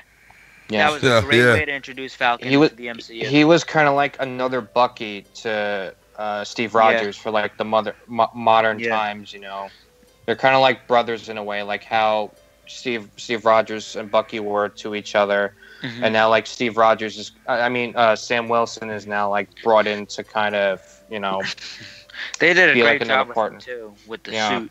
How the suit worked and how he was revealed, and plus, even in this film, when they were all three of them were interrogating, I really don't remember his name, the bald guy, with the glasses. They put him on the roof and they interrogate him, and they say they're gonna throw him off. He mentions Bruce Banner and Stephen Strange. Stephen Strange opens up the door for Doctor Strange. That's Jasper Sitwell. Yeah. He was like a S.H.I.E.L.D. agent, and then he's one of the guys that reveals that he's Hydra. Yeah. Then that when he said Stephen Strange, that opened up the door for Doctor Strange now. So now we know he's in this world. He's in this world. And then we also see Cap developing a love interest. That was pretty important throughout this as well. That was a new thematic experience. Yeah. And as we said before, as where the first movie was more akin to like a Band of Brothers war movie, this one was more of like a Mission Impossible, spy thriller. Yeah, you're right, man. It was. You're right. Yeah, I like that. Yeah, I like we that. had that. political motivations, and it delved deeper into just good guys and bad guys, because even Hydra had moments where you're like, wow, I could see why they did what they did. They were believable. Yeah, you see this happening in this world. Absolutely, and it tied into all this espionage. It tied into the climate of today. Serious. They had the agenda our own political leaders had. You're damn right about that. A very famous actor in this movie, Robert Redford. Played Alexander Pierce, and he was in a lot of political thriller movies before this. So, I think one of them was 3 Days of Condor or something. He was a '60s actor, man. He used to, he was in some turmoil movies, But I like this area that we're going into now, because this is the area that I think has pushed what it is today. Yeah, you know what I mean. We're getting into the kind of the weirder stuff. Yeah. And the more everything that tied uncontrolled. We're getting into a bigger world now, and more wacky. It gets chaotic, from here on out. Mm-hmm. One of the things that I truly love the most about this movie is that every other Marvel movie that we had up to this point, even when the Avengers, we knew the threat wasn't gone. We saw Thanos and the after credits, but everything was wrapped up nice and neat. It was. Yeah, you're right. You're right. This movie ended, and the good guy necessarily didn't win. No, you're right, man. You're right. Yeah. It left a taste in your mouth. Destroyed this movie. It left a bad taste in your mouth. His beliefs were crushed. Yeah. It really took a toll on him. Shield was destroyed as well. Along with that, it sucked the USA out of him, bro. Yes, they destroyed Shield from the inside. Hydra was a huge threat to to everyone in the world. Yeah. And Bucky is now MIA as well. Yeah. Presumed dead or else. And that was the thing, so nothing was tied up. There was a bunch of loose ends, but not in a plot hole sense. It was all a what if and what's to come. Yeah. And that left us wanting more. And again, the post-credit scenes gave us, Hydra, Baron von Strucker. And we see him with Loki's scepter, and who is he looking at? Oh, look at that. He's got the twins, Yeah. We've got and that was great. Yeah, because that was very cool to see how Scarlet Witch and Quicksilver were integrated, because those are mutants. Those are two X-Men characters. Exactly. Yeah, the children of Magneto. The children of Magneto in the comics, they were mutants. There's a lot about them, but we'll explain that in the next Avengers movie, because they're fleshed out in that. Who we got next? Guardians. Guardians of the Galaxy. Guardians. That was the. What'd you say, Bobbitt? I thought Avengers was next. No, Guardians came out. No, Guardians came first. Yeah, Guardians. Guardians is after. Yeah, Guardians is next, then Avengers Ultron. Guardians was the most off-the-wall thing they could This changed the game for them, because this really, really just stuck it all together now. Because now especially they introduced you to space, the cosmic. Well, this is where James Gunn got to shine. You got to include so much humor and big time, bright, big time, Another team besides the charismatic team. Yeah. Enigmas, because we didn't know much about these characters, but they were all unique and special in their own way. And we saw them, how they were able to come together to be a team was, bar none, a whole new way of thinking. If you told me before this movie came out that the fat guy from The Office was going to play a regular dude, and Dave Bautista was going to play an alien, and with Gamora too, and they would be teaming up with a raccoon and a tree, I'm gonna look at you like you're crazy, because that'll never work. That'll never work on a movie screen. We're gonna give Dave Bautista a face starring role, and we're gonna make Bradley Cooper, Mr. Handsome, the voice of a raccoon. Yeah. And you got and Vin Diesel, a tree that says and 3 Vin words. Diesel's, only says 3 words. I am Groot. But when he's saying I am Groot, he's not really trying to say his own name. He's trying to say other things. That's why Rocket only understands him. Yeah. Mm-hmm. It's like C-3PO. But you know what I love about this film the most? My favorite part about this whole entire this film, because I'm weird with these films. Like I gotta the soundtrack. Well, I mean, the soundtrack was awesome. I mean, the soundtrack was great. The music was great. It really was. And the whole tape recorder thing that he had, and you know, especially they opened that movie so correctly. They did. Because it set the tone for the movie. It did. You had a serious alien planet with a serious guy. Yeah. And then he puts his Walkman on or whatever it was, and he just starts dancing to music. And fucking then awesome. They getting funny with and plus, here's another Infinity Stone, the Power Stone. Yes. Let me tell you something. Whoever decided to say, let's go with some really kick-ass music for this, because you don't normally see that for a superhero movie, the whole, James Gunn did that. He said he decided the soundtrack before he even. I mean, it was kick-ass, and then I mean, I know I'm getting ahead of myself, but the next one was even better with the way that they continued that whole entire sound in that era. But yeah, this one was awesome. One of my favorite parts of this whole movie was just that crash landing.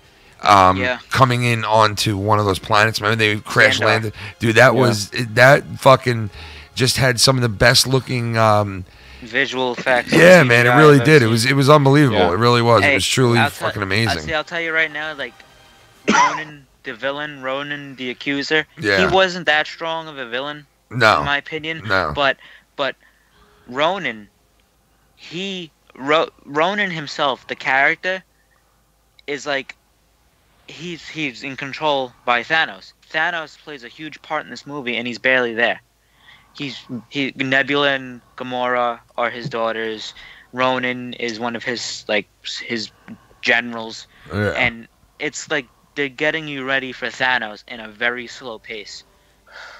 Also, for Thanos, this is like the first time where they actually cast a named actor to play Thanos, Josh Brolin. Because when they had Thanos in the first Avengers movie, they just had some guy to stand in for the character, but then when you get to Guardians, now they finally cast an actor, and then it says it's Josh Brolin, because you hear the voice of him in the movie, but they add the visual effects to it because Thanos has such a strong voice. That's why he's very intimidating, and that's probably why you're going to see what he's going to do in the next Avengers movies. Yeah. But we'll get to that later. That's going to be fucking insane, man. And not only that, but Meryl. Not only the first one and the second one, but Meryl's character in Guardians is just fucking hilarious and awesome. Yeah, you're right. Michael Rooker. Michael Rooker. Yondu. Yondu was a great character. It was. Yondu was a great character. He was a great character, man. Great character. He was. Just the whole arrow, and his powers were great. His powers were something that was different. It was different, dude. You know what I mean? Yeah. The best thing about this movie was it was so different, and you didn't know what to expect because barely anybody knew who these people were. And for being so unknown, the reception to it was great. Uncanny. Chris Pratt even stole, and I had heard this before, but I checked it to see if this is true, and it is. Chris Pratt stole the Star-Lord costume from set just so he could go and show up to visit sick children in the hospital. Oh, that's awesome. Star-Lord. He seems like a cool dude. Because that became one of the most requested things at the time because everybody fell in love with the Guardians, and they were unknown. They really were. It was, people knew of Surfer. They knew of the Fantastic Four. So any movie that came out at this point. The only character of the Guardians that I knew before this movie was Rocket Raccoon from Marvel vs. Capcom, the video game. And he was totally different in that game. And he was British too. And he was like a killer. But seeing Rocket, the raccoon, in Guardians, it was like, wow, I never knew he was a part of this. I thought he was just a one-off Marvel character. He's part of something much bigger that no one was ready for at the time. Well, Guardians could have flopped, because like you said, because we didn't know who these characters were. But then when we see how they are, you see like you said, the beginning of the movie with Star-Lord. That's a good opening. Yeah. Then you see all the other characters afterwards. It's amazing. It's really good how I really like how all the offhand characters in this universe, the Guardians, Black Panther, Ant-Man, Strange, all these characters, all their movies were great because they were so much different than any other superhero movie. Yeah. My favorite part of this movie was the argument scene, where they're all together, like at the beginning, Star-Lord's like, "You call that figuring it out?" Yeah. And they're all arguing and stuff, The way they meet each other is great. Yeah. I don't know, 12%. And plus, with the Power Stone, the Infinity Stone, that's another Infinity Stone, and plus the Collector in this movie, we know that he has the Reality Stone. So yeah. So we know that there's 2 Infinity Stones. They don't know that there's 2 weapons of mass destruction looming right there. Yeah, like the end of the Nova Corps has the Power Stone.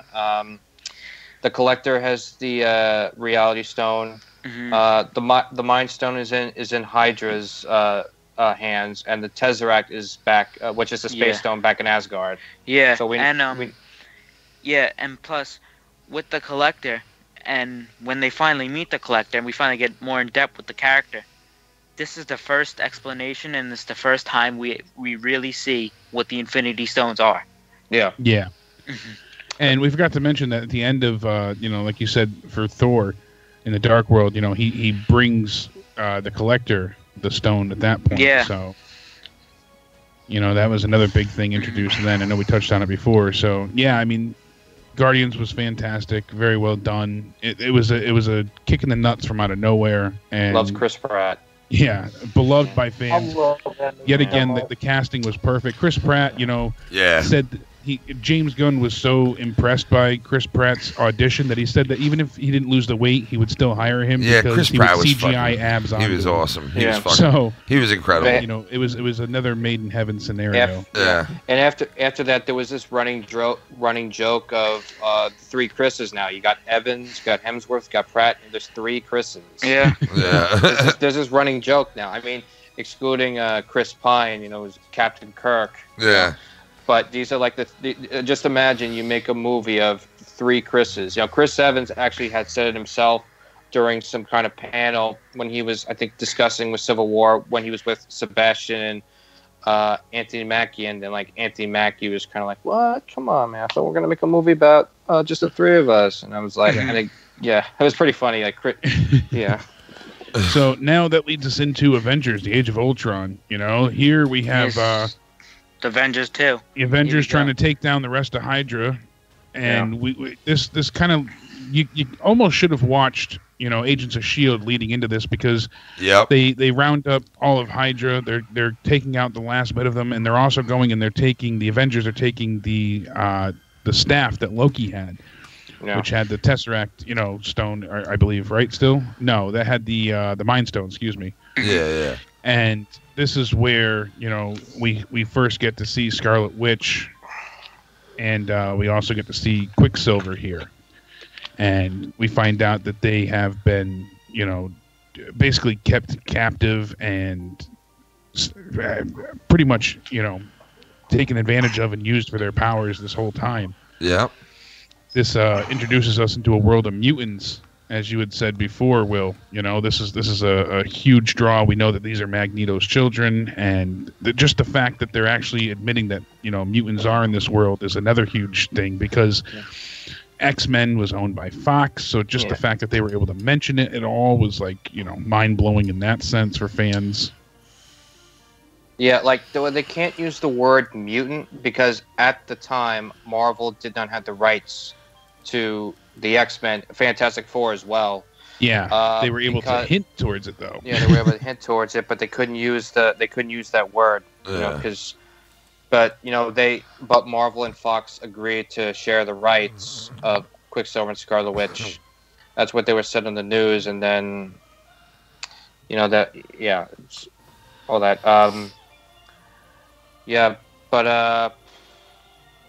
So with this movie, you basically get Tony Stark and Bruce Banner trying to, start off and create an AI that would be a peaceful program to prevent Earth being attacked again like it was in the first Avengers. And unfortunately, things go terribly wrong. I know. Ultron turns into a self-aware being, and now wants to destroy all of mankind. And one of the things I didn't catch on my initial viewing, but I had seen since, is that Jarvis stopped Ultron from getting a hold of all the nuclear warhead codes. That's why, later in the movie, he's, trying to find a way to destroy the world. We'll get into that towards the end. Yeah. But I didn't catch that on my initial viewing. When I went back only to prepare for the podcast, that I see, oh, wow, that makes sense. But again, we have an all-star cast. You've got everyone together, and, even the newcomers fit well. Well, yeah, you have all the returning actors coming back from the first movie, but then you added new actors. It's kind of like in the comics, Kevin Feige, who's the head of Marvel Studios and the producer of the films, had said that in the comics, the Avengers is a shifting roster. You have new members coming in, old members leaving. So, for this one, you still have the founding members, the 6 original Avengers, but then you have new members coming in. That's where Quicksilver, Scarlet Witch, and also you have the Vision himself coming in, because Vision is very important in this movie, because in the comics, Ultron creates Vision to destroy the Avengers. But in this one, it's a bit different, because Ultron only creates the body of the Vision. Yeah. While Stark and Banner take the cradle. That's the thing. That's what's called. And they put Jarvis's codes and everything. And Thor wakes him up, and then boom, behold the Vision. He's born, and that's why Paul Bettany was cast as the Vision, because he voiced Jarvis. But they put Jarvis's codes, and it makes sense for Paul Bettany to play him. And I thought, Paul Bettany did a good job. Playing him. So yeah, he was fantastic as Vision. I loved Vision. Was another off-the-wall character too, because no one really knew who Vision was before this movie. And plus, in this movie, it really branched out too, because it's the first time in actually no, I think it was Iron Man 2, but this is the first time we've had ties to Wakanda in this movie with Ulysses Claw. Wakanda and Vibranium. Wakanaka. Wakanaka. You will come to Wakanda. And having the vibranium, that Ultron makes his, new body out of in the meantime for trying to upload his conscious into Vision's body. Yeah. That's pretty cool. I love that part.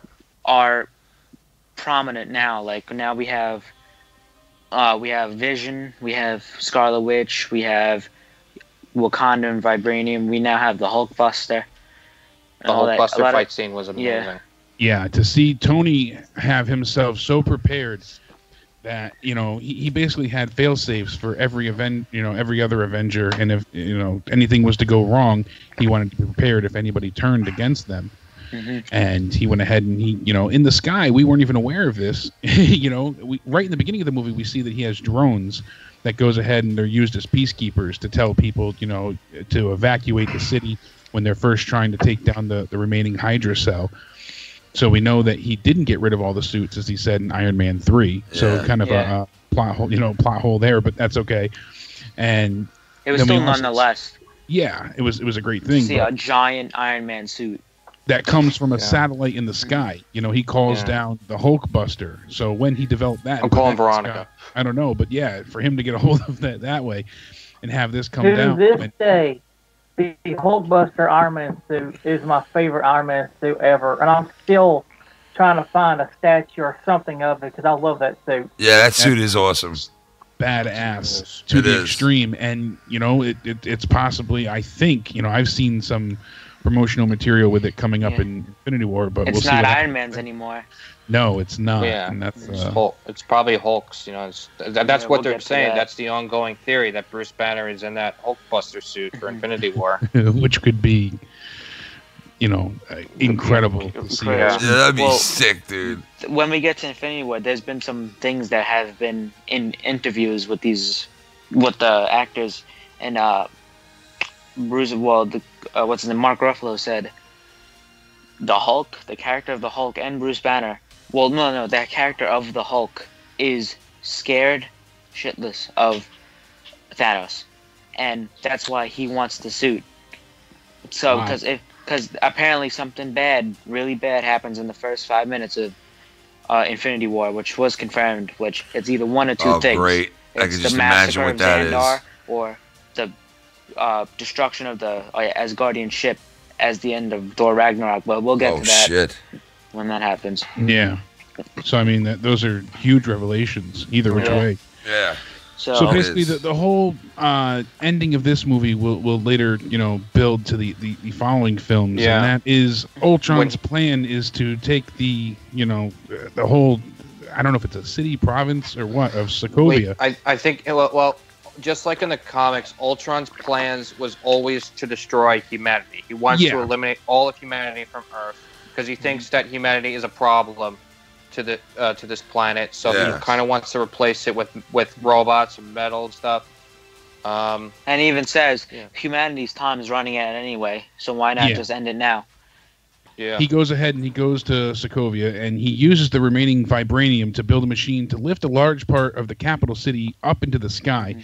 And what he's going to do is he's going to crash it into Earth at such a momentous force that it's going to cause a global extinction. So his plan is to basically slam into the Earth so hard that it's like a meteor hitting, and it'll wipe out the entire world. And this is part of the reason I brought up before the plot line of him not being able to have access to the nuclear codes, because a lot of people brought that up. Jarvis had stopped Ultron from receiving that information, because a lot of people said, why didn't he just blow off the nukes instead of taking a city and launching it into the sky and slamming it into the Earth. And plus with Sokovia, the ripple that Sokovia had on every one of these next movies it's prominent. Even with Captain America Civil War, it spawned villains out of Sokovia. Sokovia Accords and everything. Yeah. So this plays on to everything that goes forward. Plus, we get our end credit scene of Thanos dissatisfied with the failure of everyone, and he takes the Infinity Gauntlet and vows to, he's like, I'll do it myself. It's the first time we've seen it, the Infinity Gauntlet, and that's bringing us closer. And this also makes us wonder, what's on Asgard, because we had been told, and I think we even saw at one point, correct me if I'm wrong, the Infinity Gauntlet there. Oh, it was fake. It was a fake one. So we now know it's fake. It's a fake one. But they don't. So that's definitely something cool to, Well, no, because in Ragnarok, Hela said that's just a fake. Yeah, and, we haven't gotten there yet. She knows that it's fake. And plus, as Asgard's destroyed, and I think that's destroyed with it. But I think so. Yeah. So what's the Ant-Man next? Yeah, Ant-Man is next. This is the last movie of Phase 2. This one, Ant-Man. This is such a phenomenal movie for such a weird character. Like, how are you gonna make an Ant-Man movie? Well, they made an Ant-Man movie for sure. I agree. And again, it was kind of out of left field. We were expecting it to be a bit of a flop, but Paul Rudd did a great job. Great cast. Very funny. This one had a lot more levity to it. There was much more humor involved, I think, than some of the other movies comparatively, and it was certainly enjoyable. It was a great heist film. Yes, that's a great comparison. That's what it all spawned off of.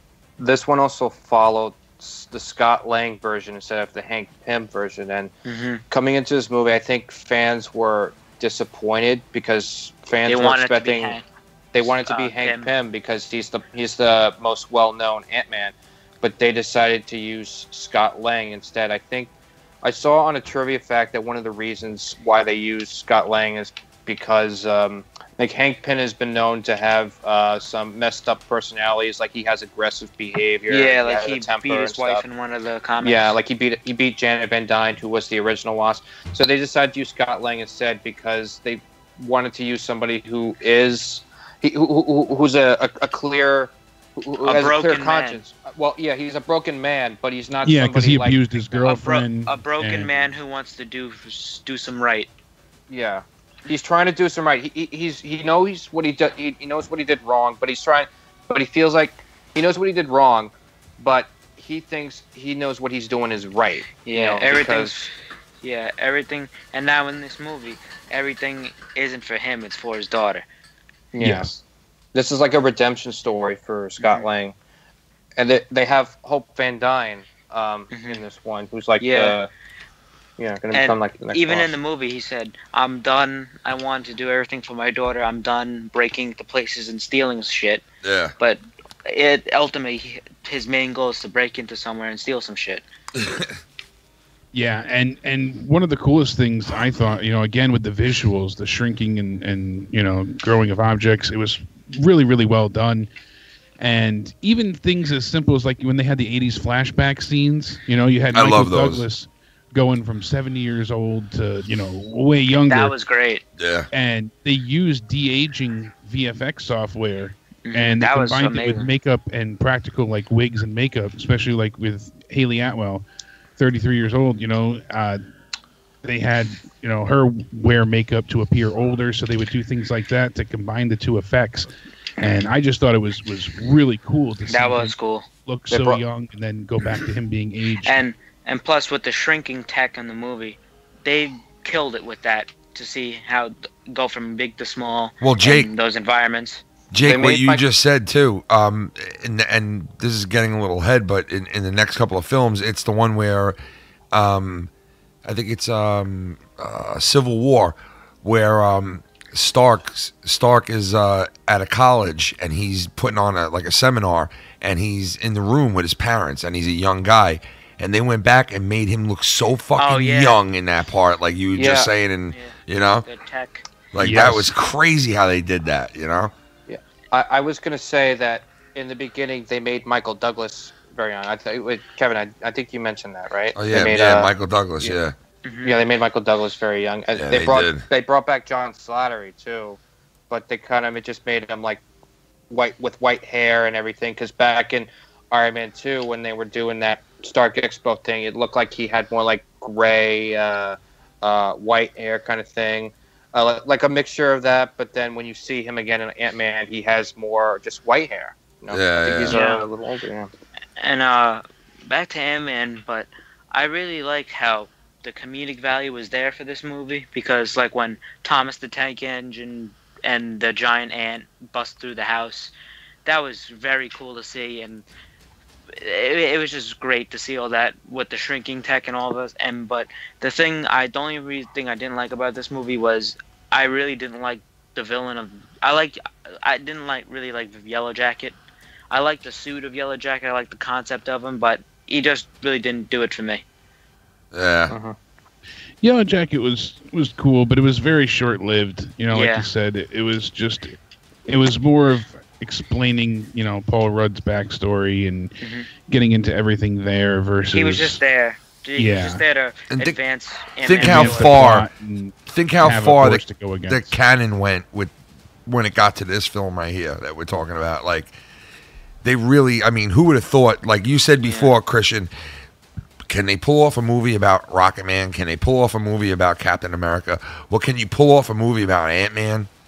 Yeah, like this is... See, we're talking about characters like Ant-Man, the Guardians, and even Doctor Strange that most casual viewers never heard of before, but are still going to go see. Yep. And with Ant-Man, he was such an obscure character in Marvel that...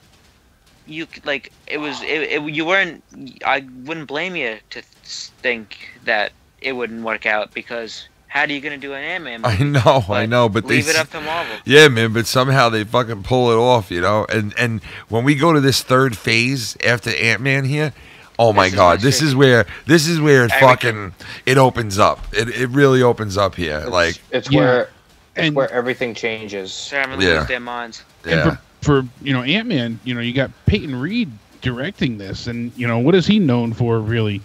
Bring It On, the cheerleading movie. Yeah, I know. Yeah. That's the breakup with Jennifer Aniston. Well, when they first announced him for doing this, I was scratching my head like, really? They're going to get him to do Ant-Man? It just seems so bizarre. It really does. I wonder how he got that job, but you know what? He did a good fucking job on it, man. He did a very good job, and now he directed Ant-Man and the Wasp. And I think, you know, that was a post-credit scene, seeing the suit for the Wasp come up.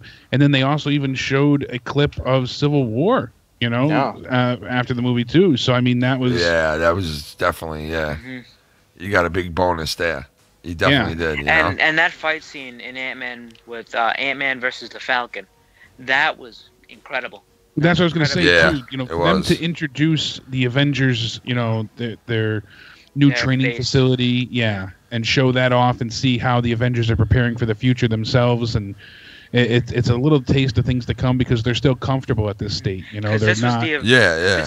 This is the Avengers' first time seeing, because the Avengers, they're they're not all weirdos. Well, No, they are weirdos, but like we all know who they are. They all know each other. Yeah. This is the first time that the Avengers and the Avengers friends really have seen a different I don't know, different out of this world, not out of this world, but like out of nowhere character as Ant-Man. Yeah, like, a different being, that's not like, from their scene. He's not like a politic. He's not a spy. He's not a god from another universe. He's not exactly. He wasn't altered. He's no super serum. He's not like a trained. He's not a trained being. No. He's just a guy. Yeah. He's not a super assassin. He's not. Yeah, he's essentially suit. he's nothing special. He just has the suit and a hell of a heart. And I got news to you. He's like the only one too that's like nothing out of all these guys. I mean, even Hawkeye, you could say the same for in a sense. And they showed. We didn't really touch on it much. I mean, there's so much to cover, but they showed some of Hawkeye's, foundations with, what we saw in Age of Ultron. How his family, drives him and motivates him to be, basically a warrior for justice. But also, Ant-Man really is special because he does have these fantastical powers, but it really is just the suit that drives him. Yeah. Also, I just wanted to mention this. I should have said this earlier in Age of Ultron. I mean, with Black Widow, I mean, I kind of really like that they brought more of her backstory and stuff. But I wasn't really fond of the relationship between her and Hulk. I mean, just out of nowhere, Yeah, that was a little weird. Yeah. That was a little out of nowhere. Yeah, because like back in when they made Winter Soldier, we all thought that is Cap and Black Widow going to be like a couple or something? Yeah. And I like the idea. I mean, I see how they connect and stuff. But that didn't happen and stuff because I know there's Sharon Carter. And you know what though? She's got her own little thing with a lot of them. You know what I mean? If you think about it, yeah, she does. She's got like this own little thing going with a lot of them. In the sense of like she's flirty with not just one of them, but mostly all of them. You know what I mean? Like Captain and Iron Man and fucking. Hulk. Hulk. Yeah, Hawkeye. she's got something for all of them. Maybe she's but I feel like she has something special with Cap because I mean, like in real life, Chris Evans and Scarlett Johansson, who play the characters, they have a friendship in real life, and they've been in a lot of movies together prior, before playing the characters in the Avengers and Winter Soldier and beyond. They kind of really played that with their relationship in real life and into the movies. So it's kind of like their chemistry is just very natural. It's like I always like that idea. Yeah, it's extremely believable. That's for certain. And one of the things that we get into here is leading into the next movie, Captain America: Civil War. Yes. This was a big one. Yeah, absolutely huge. This was essentially the third Avenger film, if you ask me. But they go ahead and you were shown a weakness in Age of Ultron that was so minute and so simple. It's just a single thread, but yet in this movie they pulled that thread and the whole thing came unraveled. Yeah, and that's really what it was. It was all about their actions having consequences. And that's where like you said before, you get the Sokovia Accord coming into play, and people wanting to control the Avengers, people wanting to have them be responsible for their actions, and it all this political involvement and outside influences causes a huge rift between Captain America and Iron Man, and their different philosophies and ideals and where they stand on issues leads to a true civil war. And the tagline for this movie said it all: united we stand, divided we fall. And to see them team up for the ultimate Survivor Series match down 5-on-5 elimination, it really was. It's a 6-on-6 elimination because they brought there you go. You gotta say though, this movie. And like when we seen the trailers for Civil War, seeing Spider-Man for the first time was Spider-Man. Shit, Spider-Man in the cinematic universe. The introduction of Peter Parker and Black Panther, T'Challa. The introduction of Peter and T'Challa. Those are Spider-Man's already big in his own right, but bringing in Black Panther and putting him in the role he was in that movie set the bar for the Black Panther character for the Black Panther movie. Yeah, but, well, it set the bar for everything that much time. Now we have the introduction of Black Panther and his world in Wakanda.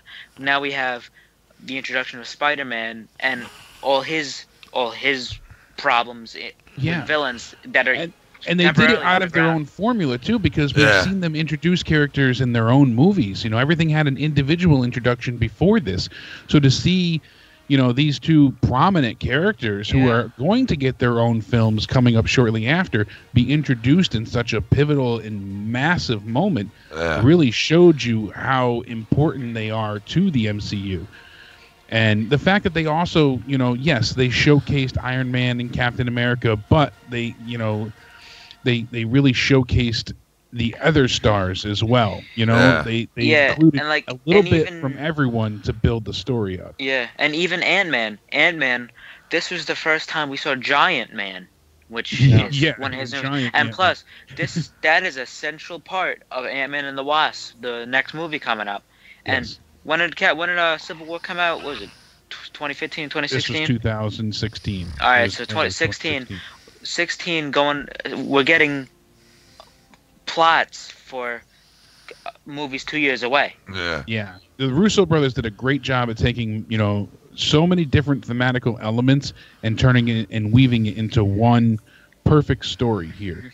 You know, we had revenge, we had, you know, political motivations, we had, you know, teams dividing and falling apart, we had just so much to go off of. We had even, you know, previous love stories and everything you saw with, you know, Cap and Peggy and things like that paying off, and you know, with her daughter you know, coming to fruition at this point. We had you know, the revelation of Wakanda and Spider-Man. You know, it was huge. So there was a lot to be done here, and the fact that they used Bucky as the original catalyst for this antagonist. Movie. Yeah, he was the catalyst. And to turn him and basically do a 180, you know, tear on his heartstrings and reveal how he was yet again brainwashed. And oh, look at that, he's not the villain, set off Iron the Man bad guy. Yeah, he's not the bad guy. It really is Zemo, you know, who wasn't a fantastic villain, but the villain was really the he was relatable. You can see it. You can see. I can sympathize with this villain because of what the Avengers did in Sokovia, and they went to Sokovia, did their job, and didn't even clean up their mess, and people died. Exactly. And with the person, the black mother and her son, after showing Tony Stark, her son, how he died in Sokovia, and then Tony ultimately showing all the Avengers, this person died because of our misdoing, and we could have prevented that in a much simpler way. Yeah. That's what kind of pushes Tony Stark to, you know, sign. We with need the to be Sokovia put in a Accords. check. Yeah, he wants them to be, you know, held accountable for their actions, and even just, you know, the way they start off everything here, and you have, you know, Scarlet Witch taking, I forget how many lives exactly, but she, you know, there they are, and trying to take down Crossbones. Yeah. And, you know, calling for fire and rescue in the end. When that happened, the most powerful moment in that movie, besides Tony Stark saying he killed my mom about Bucky, the most powerful moment in the movie was the beginning when Scarlet Witch accidentally blew up that building. Yeah, and she couldn't contain, you know, the force of Crossbones. You heard it. Suicide vest, basically. Yeah, you heard it in Captain America's voice.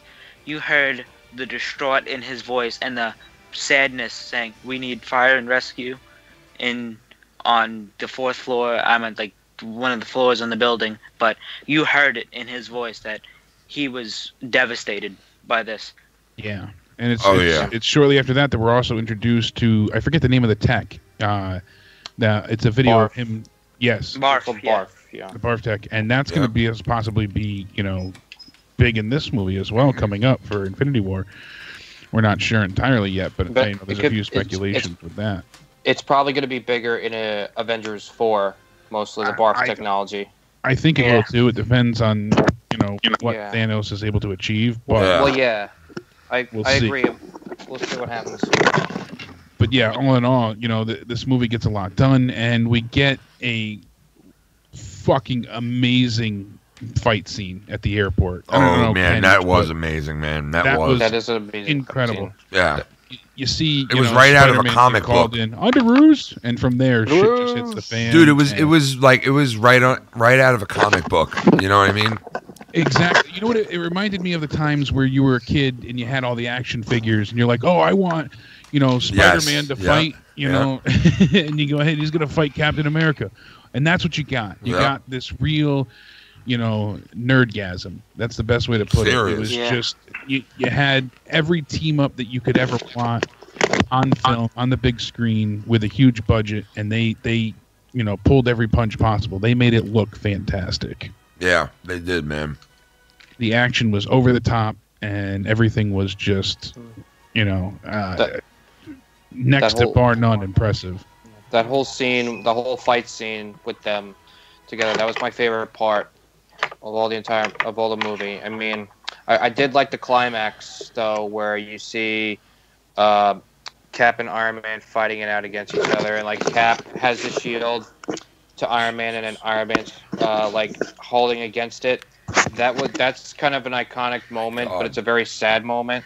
Mm-hmm. That's taken out from the comics and into that movie. Yeah, that happened in the comics and into the movie. But I just want to say on the airport battle, that was a magical moment to see all these superheroes all together fighting.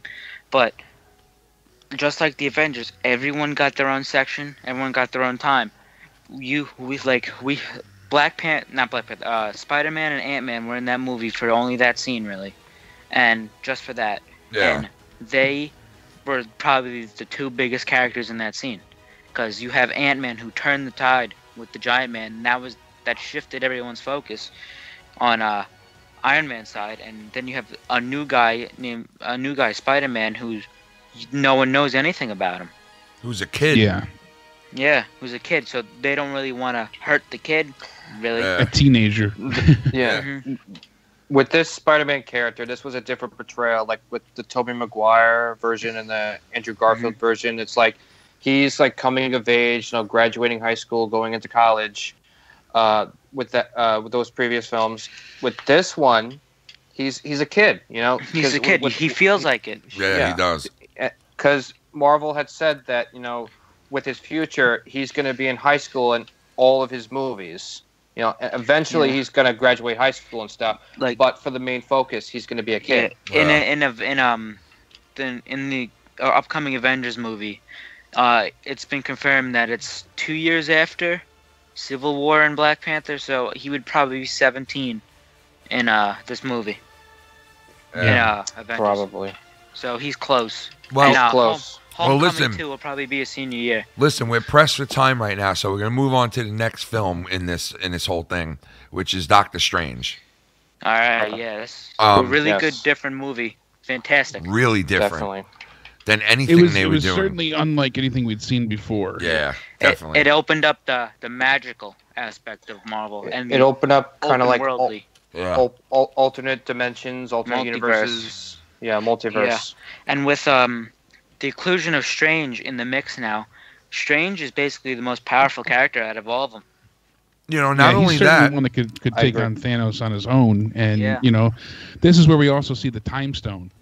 The Infinity Stone. So this is the fourth. Eye of Agamotto. Well, this is the fifth one now. Yeah, because we saw the Power Stone. We didn't touch on that in Guardians of the Galaxy. This movie right here helped people who came in the middle of all this instead of in the beginning. And this film, Doctor Strange, kind of tied everything up right here as far as where they went with the whole entire scheme of all these films to where they were going. And I think a lot of newcomers came on because of this film right here, because Doctor Strange was something totally different than your typical Civil War. And I mean, although Civil War was good and all the other movies that came before it were pretty good, some of them, this was just so different and so cool, and just it just really fucking was different. And yeah, you guys said that the time stone, like that was when that introduced the time stone, right?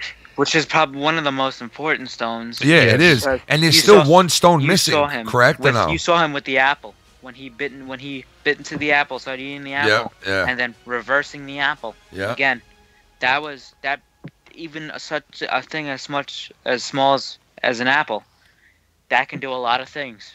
Yeah, I mean, you think about every other stone that we have, the Mind Stone, you know, the Reality Stone, the Power Stone, the Space Stone, none of them really truly as important as the Time Stone, because you've won every battle before it's happened with the ability to go forward and back in time. Yeah. Yeah, and plus... You can't take out an enemy, you can literally travel back in time to the point where they were born and killed them as a baby. Yeah. You know what I mean? Like, anything's possible. Yeah. And like in Thor Ragnarok, I don't want to skip to it, but there was a scene in Thor Ragnarok, because Doctor Strange was in it for a very small part. Yeah. Loki was going to attack Doctor Strange. Doctor Strange just opened a portal, just threw it at him. Yeah, he was like, oh, you know, and he did it like so nonchalantly too. He's like, you know what, you're out of here. With that power, it opens up so much more possibilities. It does, man, and he is a powerful dude, Doctor Strange. He is one of the. He's And one of the most cool characters. He's so new to this. I mean, he's very intelligent. He's a surgeon, the world's best surgeon. Yeah. Yeah, but he's already that wise. You know, but he's smart. He's only learning these powers. You know, he's still very fresh and new to all of this. Yeah. That makes it interesting too. Think where he's gonna be fucking 5 films from now, like where that character's gonna be. It's gonna be exactly something. as powerful as he is now. Yeah. You know, and Benedict Cumberbatch, excuse me, I always screw his name up. He's, you know, again, fantastic. Fits the role perfect. I see him and him alone as Doctor Strange. I love this part in Thor Ragnarok. I loved his part in that one. It was great. And plus the post-credits scenes of this movie, with Carl Mordo. Oh yeah. He will now be the new villain of Doctor Strange because he thinks there's too many sorcerers in the world. Yeah. So that's where Doctor Strange has a new villain now. Yeah. Yeah, you're right about that. I also wanted to say that Doctor Strange is kind of like another Tony Stark in this, because you know, like how Tony Stark was arrogant, has an ego, and you know he's selfish and stuff. That's what kind of like Doctor Strange was in his origins and stuff. You know, he's egotistic, think he's better than everyone, but then when his life changed, when he gets his car crashes, he loses the use of his hands, and learning to be this mystical guy, he had to learn to let go of his ego. Yeah, he had to humble himself to be able to. Yeah. And plus, the Ancient One's death in the movie really impacts him, because now he has to rise to the ranks of how she was. He needs to be a teacher. He needs to be the new Sorcerer Supreme. Yeah, already out of nowhere, he has to be the man. And he's just very new to this, and he has to be thrusted into fighting Dormammu and Caecilius. Yeah. I really like that scene at the end where he's in Dormammu. He's like, Dormammu, I've come to bargain, and he does it every time until he gets Dormammu. Because he even in the Dark Dimension, he says, I know this is the Dark Dimension, I know this is your home, but I'm in control because I have this time stone. Yeah. This is I can do this forever. Right. And plus, when he finally learns about Doctor Strange, when he finally learns about the magic, she blasts him into that trippy zone that he, like when he's flying through, that's the first time we see the quantum realm. Well, besides Ant-Man. And that's a thing in Ant-Man. They're going to be exploring that quantum realm. I know, that is pretty cool. And Doctor Strange has access to something that Ant-Man does and no one else does. Yeah. So. Absolutely. That could play out. That could totally play out in future storylines right there. You know. I could see in the new Ant-Man versus the Wasp, Ant-Man and the Wasp movie. I can see Doctor Strange helping him out with the quantum realm, like how he helped out Thor to find Odin. Yeah. Yeah, that's possible. I could see that as well. Yeah. All right, so Doctor Strange ends with what at the end of it? That ends with Carl Mordo. Becoming the new villain. And was there another post-credit in that? Yeah, there was that post-credit scene with him and Thor, that was the mid-credit scene. That leads to Ragnarok. The scene in Thor was the post-credit when he's refilling his beer. Yep. Oh, okay, yeah. I forgot. So next we get into Guardians of the Galaxy Volume 2.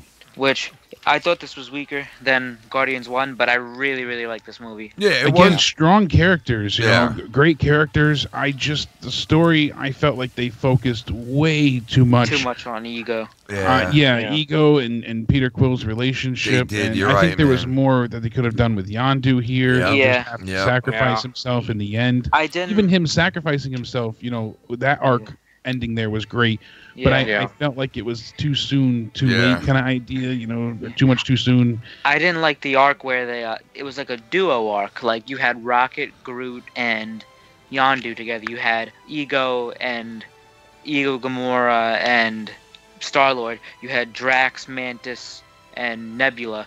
Like they were all split up. Yeah. I want to see them as a team. They followed, you know, parallel lines, but you know, they met up at the end, and it just didn't feel like you got a full story out of it. Yeah. The battle was cool though. The battle was underwhelming to me. See, because I felt like it was just like, how much CGI stuff can we get on the screen at once? Really, you know, we've got all of these, you know, spaceships on screen, and then you know, you've got Peter Quill battling Ego, which is a, you know, planet versus planet, and it's like the better of the two imaginations will win. Yeah, you know, that's really what we got on it. Pac-Man you know, yeah. Pac-Man. Some of it wasn't I love pleasing, that scene. but I liked Baby Groot. I did. I did too, but I like Teenager Groot better. Baby Groot was the shit. Like Teenage Groot. Well, now we have Teenager Groot. And Teenage War. Groot is gonna be the best, dude. I'm sorry, I can just tell. Yeah. He's like, clean up this room, you know, and he's like, get out, you know. Like, Rocket was fantastic yet again. Rocket was. You know, having Mantis, you know, go after him the whole time, you know, and everything we had there. It's like, I want to talk about her. To bring Nebula back and the whole. Yeah. We've only seen Mantis put somebody to sleep. That's That's really it. So what else can she do? Because apparently she's gonna have a pretty good role in Infinity War. Yeah. So we've heard. I mean, she's supposed to be able to manipulate emotions more than what we've seen and be a lot more powerful. But I was gonna say that like Mantis was this movie was kind of like an origin story for her. So like she's Ego's pet. Yeah. She's like her puppet, you know, until like Ego, you know, reveals that he's bad and stuff. Yeah, that he does reveal that, you know, even though he's Peter Quill's father and everything, but it reveals he's the one responsible for killing his mother. Yeah. You know, putting the tumor and everything, and that's where Peter Quill gets angry and everything, and that's where the whole fight scene happens. I want to talk on this one, which was this is going to be very important, with the introduction of the Sovereign race, the Gold people, and at the end in the post credits with the cocoon, and she said, "I will name him Adam," which is the introduction of Adam Warlock, which is a huge character in the comics. Yeah. He's the one who ultimately take out Thanos, if I'm correct. Well, in the comics, he does fight Thanos. I don't know if Marvel Studios. Because doesn't he get the gauntlet? I think he does. Yeah. He does get the gauntlet later down the road, but he's one of those guys that does hold the gauntlet. Yeah, because I know he's gonna have a role in Guardians 3. This has been confirmed already. Well, we'll have to see. You know, again, what comes of that. I think he's showing up in Avengers 4. Oh shit. That'd be cool. Anything can happen. See them, at this point. They said Avengers 4. No one's ready for this movie. Like I'm sure totally it's going to different. be. Again, we'll get into it with Avengers talk, but I have a inkling myself of what's going to happen. So, I mean, we'll get there eventually. But you know, I wasn't as impressed with this movie. Batista himself playing Drax, he was one of the highlights for me. Yeah, he was good. You know, his over delivery, it was fantastic. It fits the character so well. Yeah, it does, man. It's so funny and shit, dude. When he starts laughing, acting is hilarious. I have sensitive nipples. That's right. Yeah, I mean, everything that Drax said is quotable for this whole movie. Sensitive nipples. So I think that's it for Guardians. Yeah. What was next? Spider-Man. Spider-Man, yeah, Homecoming. Yeah. Homecoming was my favorite Spider-Man movie ever. Poor thing with Drax. Really too. I'm It Homecoming. being so repulsed I'm Homecoming.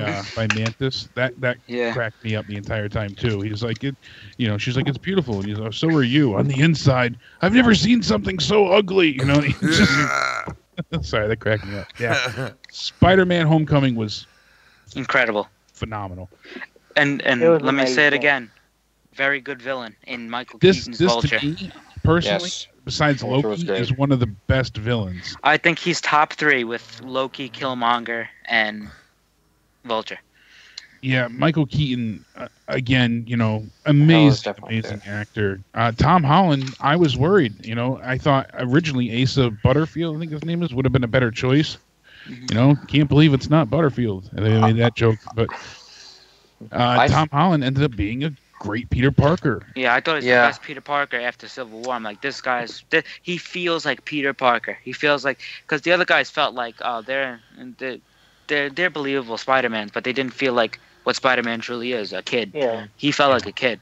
He did. And it wasn't the first viewing of this movie. I walked out like, oh, this movie's, a 9 out of 10. I loved it. Mm-hmm. It wasn't until, repeat viewings after the fact, like, especially the second or third time I watched it, I was like, oh, I started to see more problems with it. And some of the things that I didn't appreciate with him being so reliant on Tony's suit for a while. I wish they kind of stayed away from that. But it didn't hinder the film in any way that, besides personal preference. It really, they were able to keep it flowing.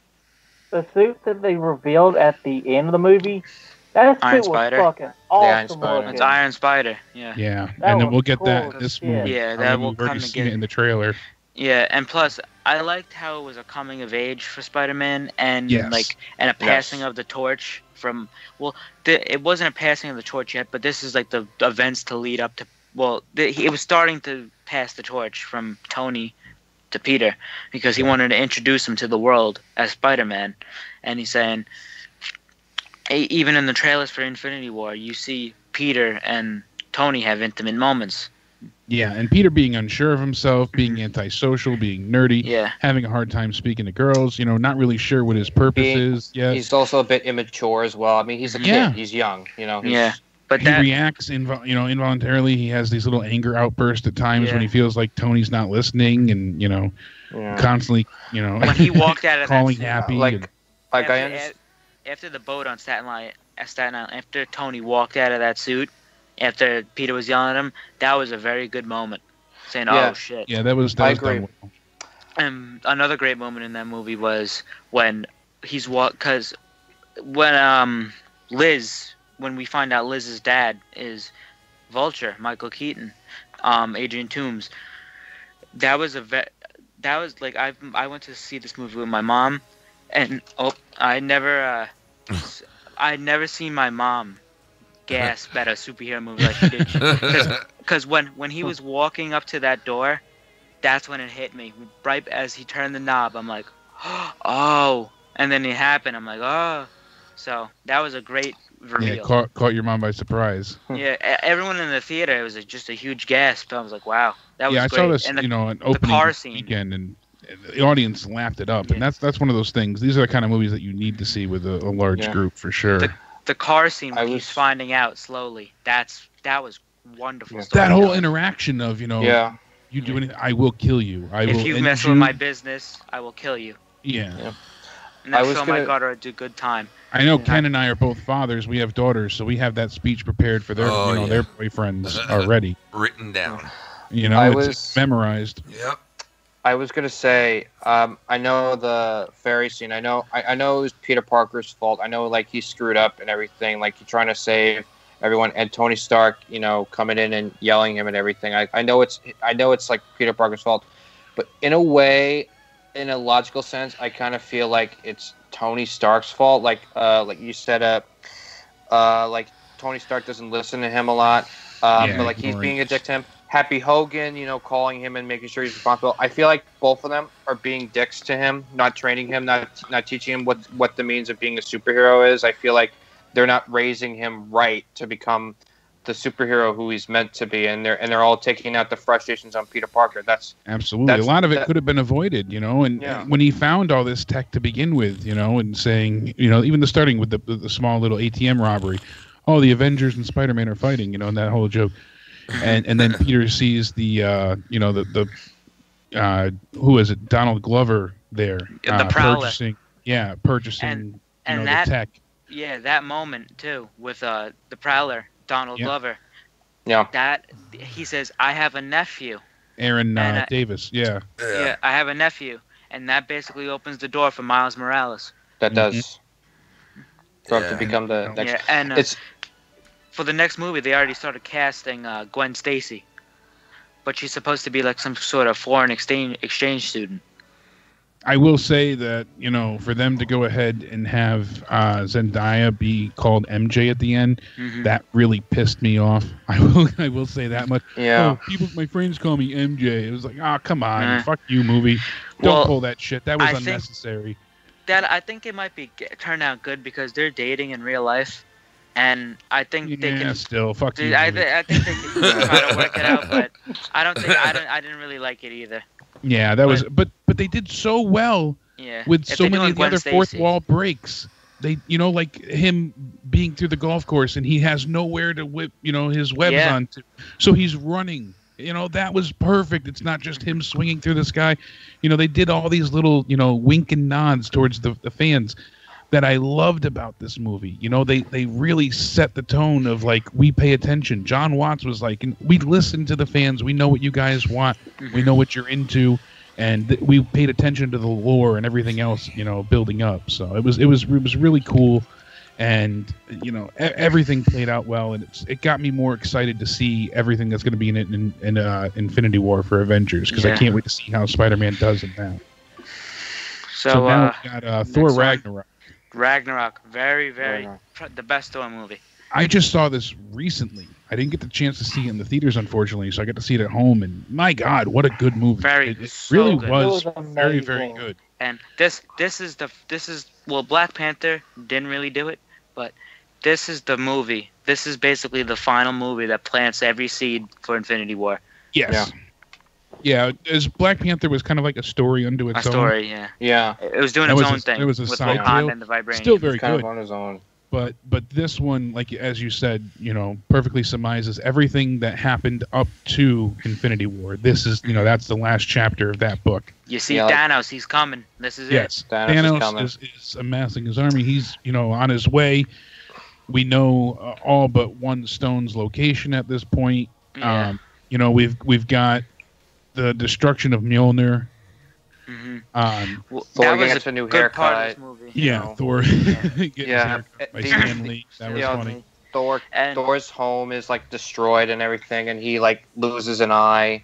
This really, the eye patch, the Odin style eye patch. Yeah, this movie really redefined and changed the character of who Thor really is. I loved how he's like, you see him resembling and becoming Odin, but in this movie, I love how they went for the more comedic route because it was better than the whole serious tone of the Dark World. Yeah, and Taika Waititi really killed it with this one, and including Hulk in this movie was a very smart idea, and doing Planet Hulk storylines was a very good idea. I was going to say, I think this is the closest we'll ever get to a Planet Hulk movie. Yeah. I definitely feel like that's the case for that. But, I mean, the humor in this one was top notch. I definitely... Yeah. And it all fit so well. It did. Korg. It did. Korg was the funniest thing in that movie. I kind of felt like they ruined Korg in one sense. Like, they messed up his character, but it was still enjoyable. And this is Korg. This is my buddy Meek. A little rock, paper, scissors joke for you. I read something online. Taika Waititi, who not just directed this movie, but he played Korg. Yeah, he did voice Korg. Yeah, but did CGI too. He not just that he praised. Well, the funniest part is he praised himself as an actor portraying Korg, while also praising himself as a director. So like he's not mentioning like himself. He's actually mentioning Taika Waititi. I read something online. It was pretty funny. He's saying, "Oh, Taika Waititi is a great director," And he's like, "Oh, Taika Waititi's a great actor and stuff." It was really funny. You know, and some of the stuff they threw in here, guy. so yet again, it's got that quotable factor. You know, when you see Loki get up and after Thor slams down, or Hulk slams down Thor, and Loki's like, "That's what that feels like," you know, and he's laughing about it. Or that fight scene, though. I pulled up the quote earlier from Korg. He's, you know, all of Korg's lines are freaking hilarious. You know, I tried to start a revolution, but I didn't print enough pamphlets, so hardly anyone turned up. You know, except for my mom and her boyfriend, who I ate, you know. It's like, as a punishment, I was forced to sit in here and be a gladiator. Just, you know, those back and forths and Loki freaking out. I got to get off this planet, you know, that kind of stuff. Valkyrie was very good, too. I really liked Valkyrie. Yeah, Valkyrie. another how she was a drunk, obnoxious drunk, but she had redeeming qualities because she was a fallen Valkyrie from the Asgard wars against Hela. Jeff Goldblum's character. He was awesome. Jeff Goldblum was fascinating. With the orgies, his orgies. Yeah, he was awesome, man. That was great. And that's the thing. There was no small part in this movie. Everybody, you know, everybody served a great role. Even Heimdall. Heimdall, you know, served a good role. Yeah. The Grandmaster was fun to finally see. We already have the Collector, and you know, now we got the Grandmaster. Those are the two original beings. Scourge was incredible. The Executioner. I really Hela. Hela was a great villain. I really like Hela. Hela was scary, that's for sure. Yeah. But she actually, you know, took the hammer and destroyed it. Yeah. It was like that was like, ooh, took you back. To see Thor, you know, be able to produce the lightning out of himself like he did. That was amazing. That was something else. That there was a fun fact that Yondu was actually going to be in the movie, but they when they were filming at the same time, but Yondu was going to be in the movie before they decided to kill him, and he would when at the scene where Hela's gonna tell Scourge to execute that lady, and like after she killed all those soldiers, Yondu was gonna ask for directions and just leave his little cameo, but that never happened. I also like you can see the scene. It's on YouTube. Yeah, I saw that. It was really funny. I like Thor, you know, talking to Hulk and being like, "Oh, I like Bruce Banner more," you know, those kind. I like Hulk more, you know. Yeah. Just these switches. Thor like smoldering fire. Hulk like raging fire.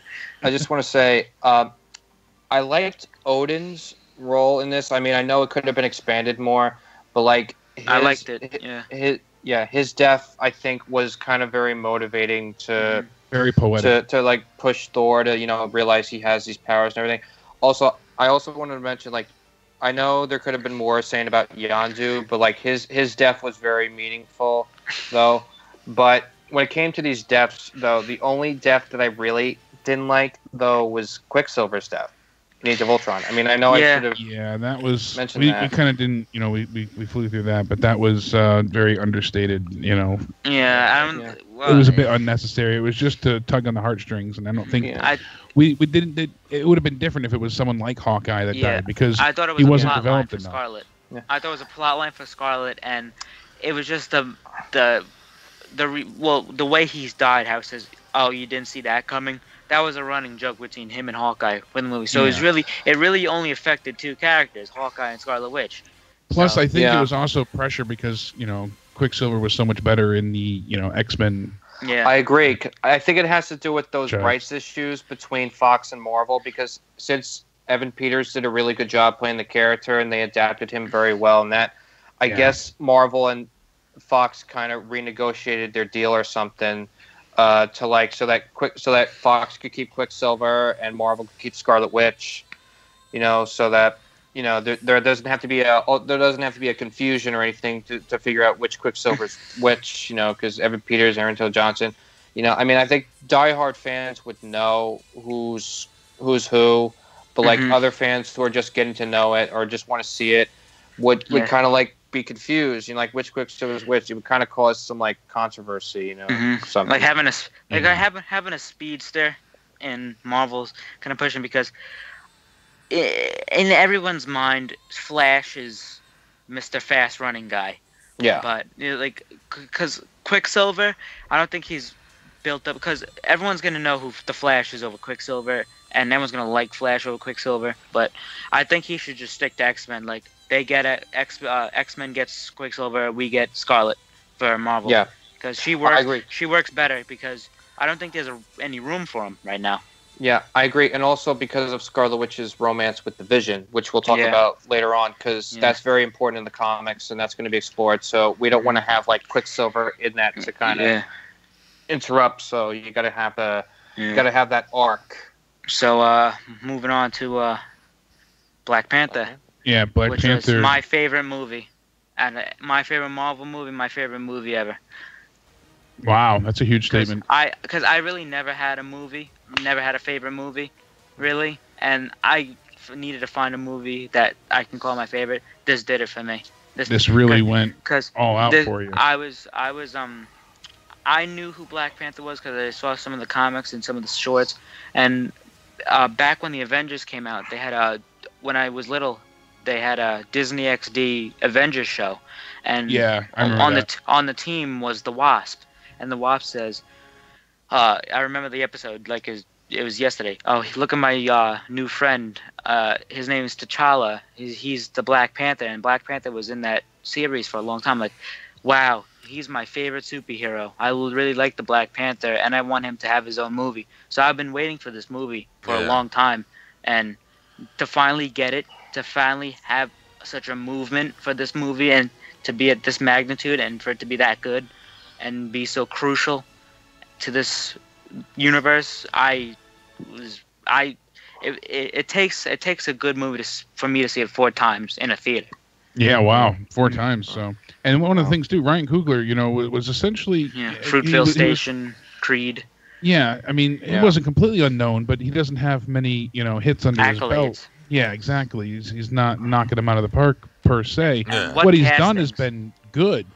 But for him to deliver on so many levels with this movie certainly shows, he's got a great career ahead of him in the industry. Ken, what was it about this movie that you enjoyed so much?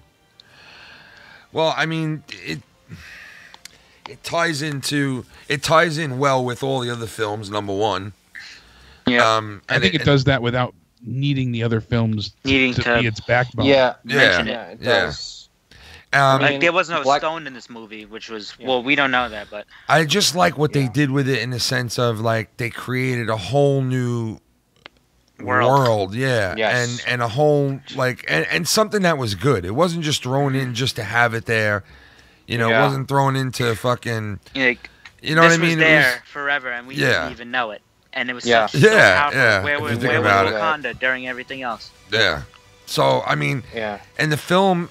At first I heard the hype, and I heard so many people talking about it, and you got to go see it, and this and that. When I finally did see it, it was like, okay, now I get why people are making such a buzz about it, because the storyline was good, the characters, the characters, and you could tell that this place is not only like a really cool place, a really beautiful place, but it's going to tie into the whole entire universe later on down the road. And let me tell you something. Yeah. Eric Killmonger, in my opinion, is the best Marvel villain they've ever did, and the best villain in a comic book movie since Heath Ledger's Joker.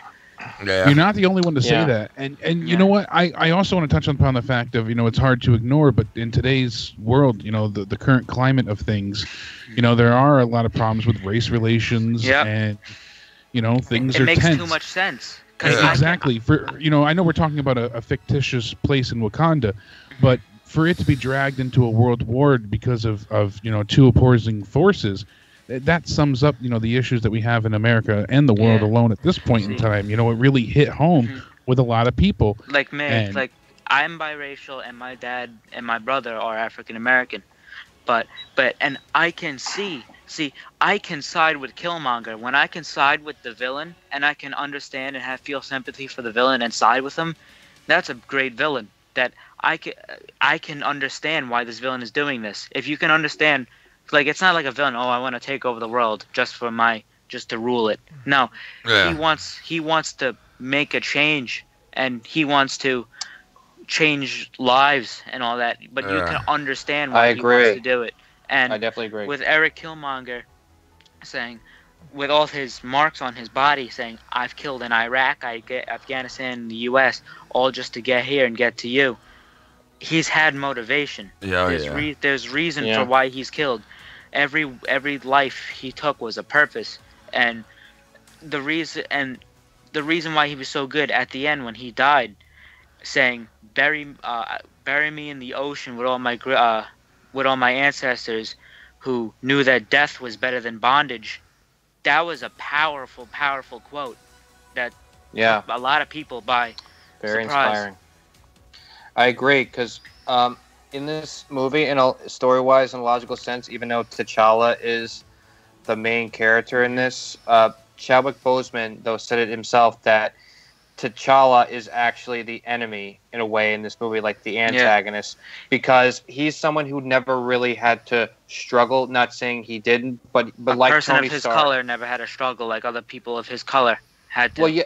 Well, yeah, but he comes from a rich family, just like how Tony Stark is, Stephen Strange, how like Bruce Banner is from DC Comics. Like he never really had to struggle, like all those like poverty and everything, and like poor. Like how Killmonger said it too when he first met like the council. He said, "Y'all up here sitting pretty, well, people like me and like us that look like us are suffering right now in a bad world."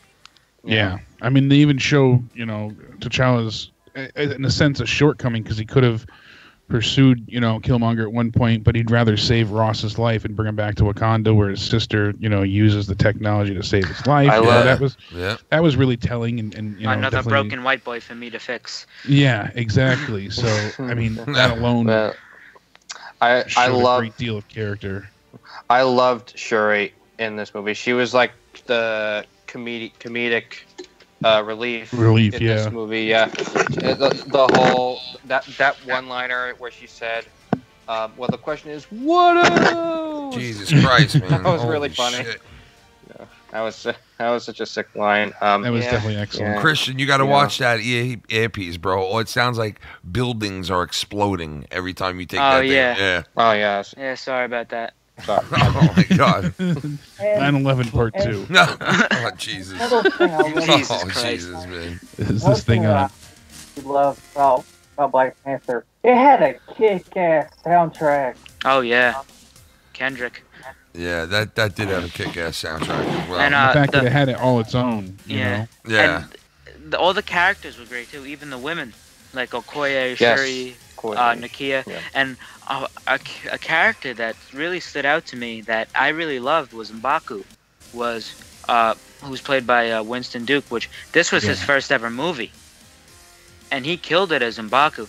And to have from this to be his first movie and his second movie to be Avengers, how do you get any better than that? Yeah, you really have hit the peak. You're there. set. And like you said, I can definitely side with you with Killmonger being one of the greatest villains. And you can't state it enough. Rather than be stuck with bondage and in prison for the rest of his life, he'd rather die a free man. That speaks volumes. It certainly it gives you a different mindset than what we're used to. So, and this all does well leading into the main topic today, Avengers. Yeah. And just one thing before we move on. I just want to say I was very shocked about the death of Ulysses Klaue. I was going to say that too. Yeah, man. What the Ulysses Klaue was a great villain for the short time he was in it. Yeah. He was I didn't see that coming. He was supposed to. Yeah, he was supposed to be like Black Panther's Joker in a way, because he's been his longtime arch enemy in the comics, and just to kill him off just like that, it's just not I cool. was fine with it, but they did in the short time he was in it, they did his character justice. Which is rare. As we've seen, in other iterations in the Marvel franchise, we've seen it so far. It's happened where this character should have, gotten more time, more screen time. It should have not been. I mean, you look at, like we said before with Michael Rooker, he had a good amount of screen time, but they shouldn't have had him sacrifice himself yet and things like that. That's just off the top of my head, but we've seen it multiple times. Where you get a character, they're only in one movie. Look at Red Skull, great villain, but was only used then. This one, I think they did do him justice. So, So Avengers now. Yeah, the Infinity War. I mean, the big one. This is the huge. culmination of everything that we've been speaking about. And 10 years in the making. This is gonna change Marvel Cinematic Universe forever. You're gonna hear about this movie in 2023. It's unprecedented what these two movies are gonna do. I agree, and I mean the main focus of this is Thanos. He's coming to Earth. You know, Tony says that's the only advantage we have. He's coming to us. We know this, and we have to fight what he wants. You know, we see one of the clips is Captain America, you know, Nomad stopping the punch of Thanos. And it's even been speculated that some of the stones have been CGI'd out of the gauntlet. You know, so that it doesn't look like he has them all. Why? Because, of course, the only one we haven't seen so far that we haven't discussed is the Soul Stone. Which so my theory about the other 5 we've seen. Right now we know that Earth has the Time Stone. The Nova Corps has the Power Stone. The Collector has the Reality Stone.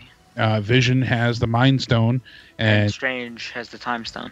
Yeah, so... and there's 2 theories leading up to... Well, actually 3, kind of.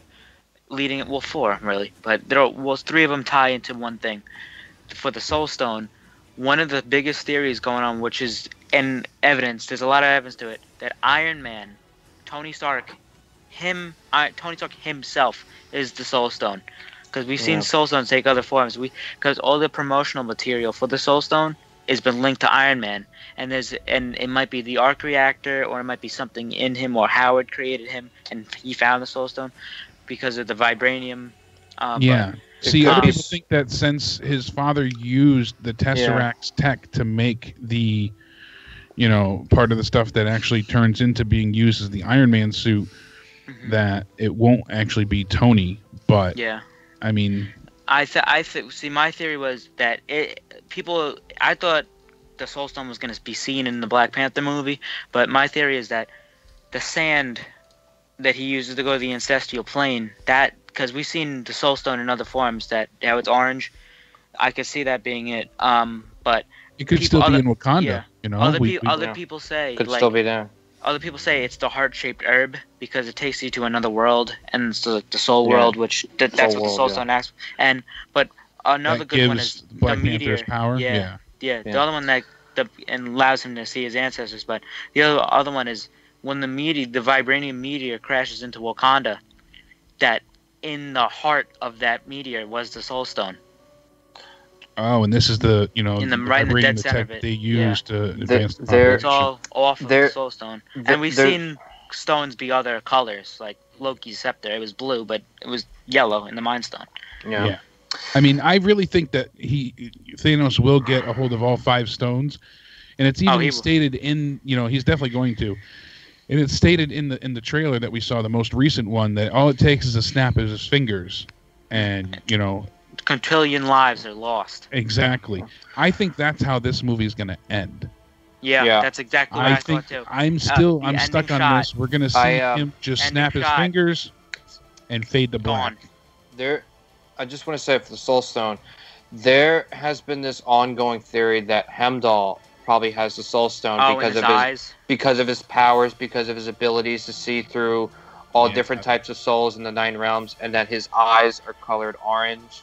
The only thing I don't know about... That makes a great deal of sense, too, because, you figure, too, with him not, the bridge was destroyed, he doesn't even have access, but yet he's still able to contact Thor and Ragnarok and hear him. That's a great point. That is. But we should really talk about what's the order he's going to get him. See, my order is that, at the end of Thor Ragnarok, we see his ship, Thanos' ship, encounter the Asgardian ship.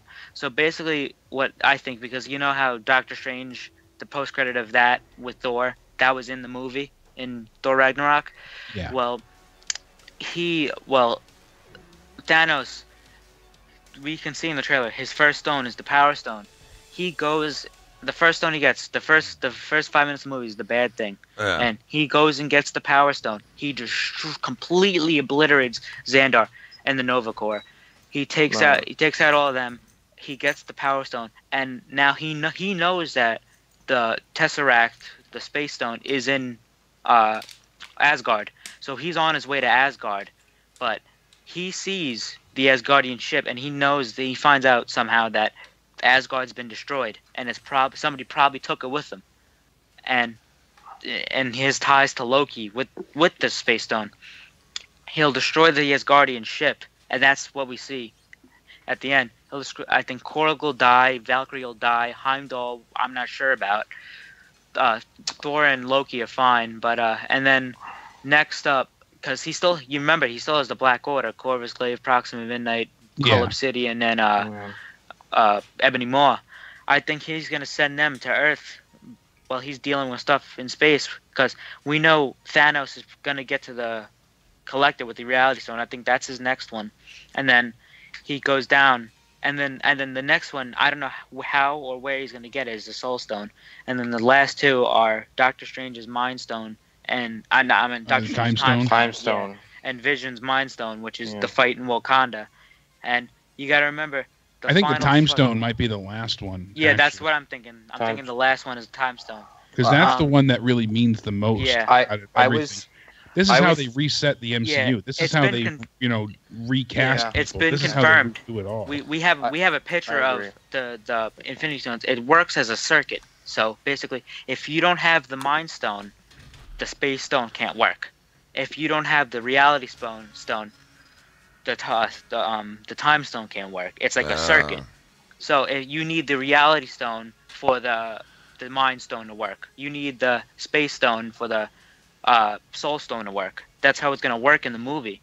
So he needs to get him in like a pattern to not break the circuit. But the final fight of Infinity War is on Titan, which is the Thanos' homeworld, which was destroyed in that vision in Guardians of the Galaxy 1, when we see that big, huge, hulking monster destroy Titan with the Power Stone. I think part of it is going to be set on Titan, but most of the majority of the fight scene is going to be set in Wakanda. Yeah. That's where the third act is, but they might bounce back and forth with Titan and Wakanda. it's because it's a group movie. I think one group's going to stay in Wakanda, and another group is going to go to Titan, like Star-Lord, Spider-Man, Drax, Thor, Iron Man, Tony, Thor. They're all going to be on Titan. Black Panther, Falcon, Captain America, they're all going to be down at Wakanda. And Hulk. Yeah, so that's what I think is going to happen there, but I'm not sure if they're going to have to kill Vision. Yeah. But I really don't do you think Captain America is going to die? Yes, I really do think Captain America will die. I mean, Captain dies in the comics, as we know. He gets It's his time. It's certainly like, who could they kill that would be the most impactful? And I certainly think he's the one. I think Captain America and Iron Man are gonna die. I don't know if they're gonna kill Iron Man.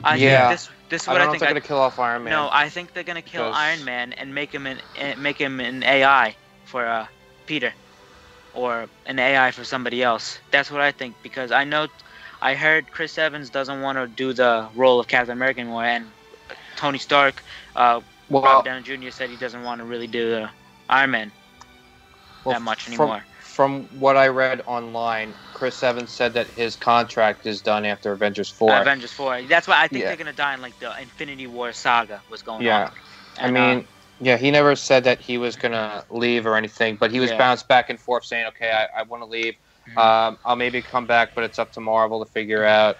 We know there's one character I think is gonna die, even though they're gonna do another Guardians movie. I think Drax will die because his sole purpose is to kill Thanos, and so is Nebula. So I can see Nebula and Drax going to bring in Guardians 3 with Adam Warlock and maybe potentially somebody else. I mean, we also know Loki did steal the Cosmic Cube from Odin's vault. Yeah. And he hasn't completely changed his heart or his ways. I mean, he said, I'll be right back. Yeah, he had his little heartwarming moment at the end of, Ragnarok and trying to help them, I think he's going to go bad again. Yeah, I think it's going to happen. And I think Okoye might go, too. I think that puts him right in the crosshairs of Thanos and the Black Order. And, he's going to go and either try and barter for his life, or he'll hand over the cube. I think that just killed for it. Image of Thor being with Thanos clenching Thor's head in the trailer. Yeah. I think that's either him making Thor watch Loki die, or that image in the comic of Thanos grabbing Thor's head and just crushing it. But I don't really think Thor's gonna die. Speaking of character deaths, I'm not sure if like Valkyrie or Okoye are gonna die because like they're brand new and they need to be like fleshed out. Where are they gonna be? Where are they gonna be? I don't know. I don't know. They could be. They could be anywhere. They could. Like, I could see Okoye living because Black Panther 2 has been confirmed, so I could see Okoye living. But I don't know what else they can do for Valkyrie. I mean, because in that scene where we see Captain America holding back Thanos' hand with the Infinity Gauntlet on, he's got, he's got the Space Stone and the Power Stone. Yeah, already. I think it's CGI. I think there's more in there. I think he might have, at least 4 of them at that point. But that definitely means he already took out Nova Corps, and we already know that everything that happened. Too, yeah, and the Asgard. Well, the fight in Wakanda. I think that's like going to be like, if you guys ever played Plants vs. Zombies, it's like a tower defense. Yeah. Zombies are coming, and you have to hold them off. Yeah, because we see the shield, we see the Hulkbuster outfit, we see everybody fighting the border. Wakanda. Yeah, I think they have to hold them off because Shuri. I think Shuri's to me, Shuri is the biggest character in this movie. Yeah. Because, Shuri we so minute as a character in the movie. She's not fighting, but I think she's going to be the most important because I think the fight in Wakanda is a time mission. Shuri needs a lot of time and a lot of carefulness to get that stone out of Vision's head. What about Nick Fury? I mean, I don't think he's gonna be in it, really, or he'll die. Samuel Jackson was pretty candid about not knowing or understanding where Nick Fury fits into Infinity War. Well, we know he's going to be usually Captain a bad Marvel. omen for these type of characters. Yeah, we know he's going to be Captain Marvel.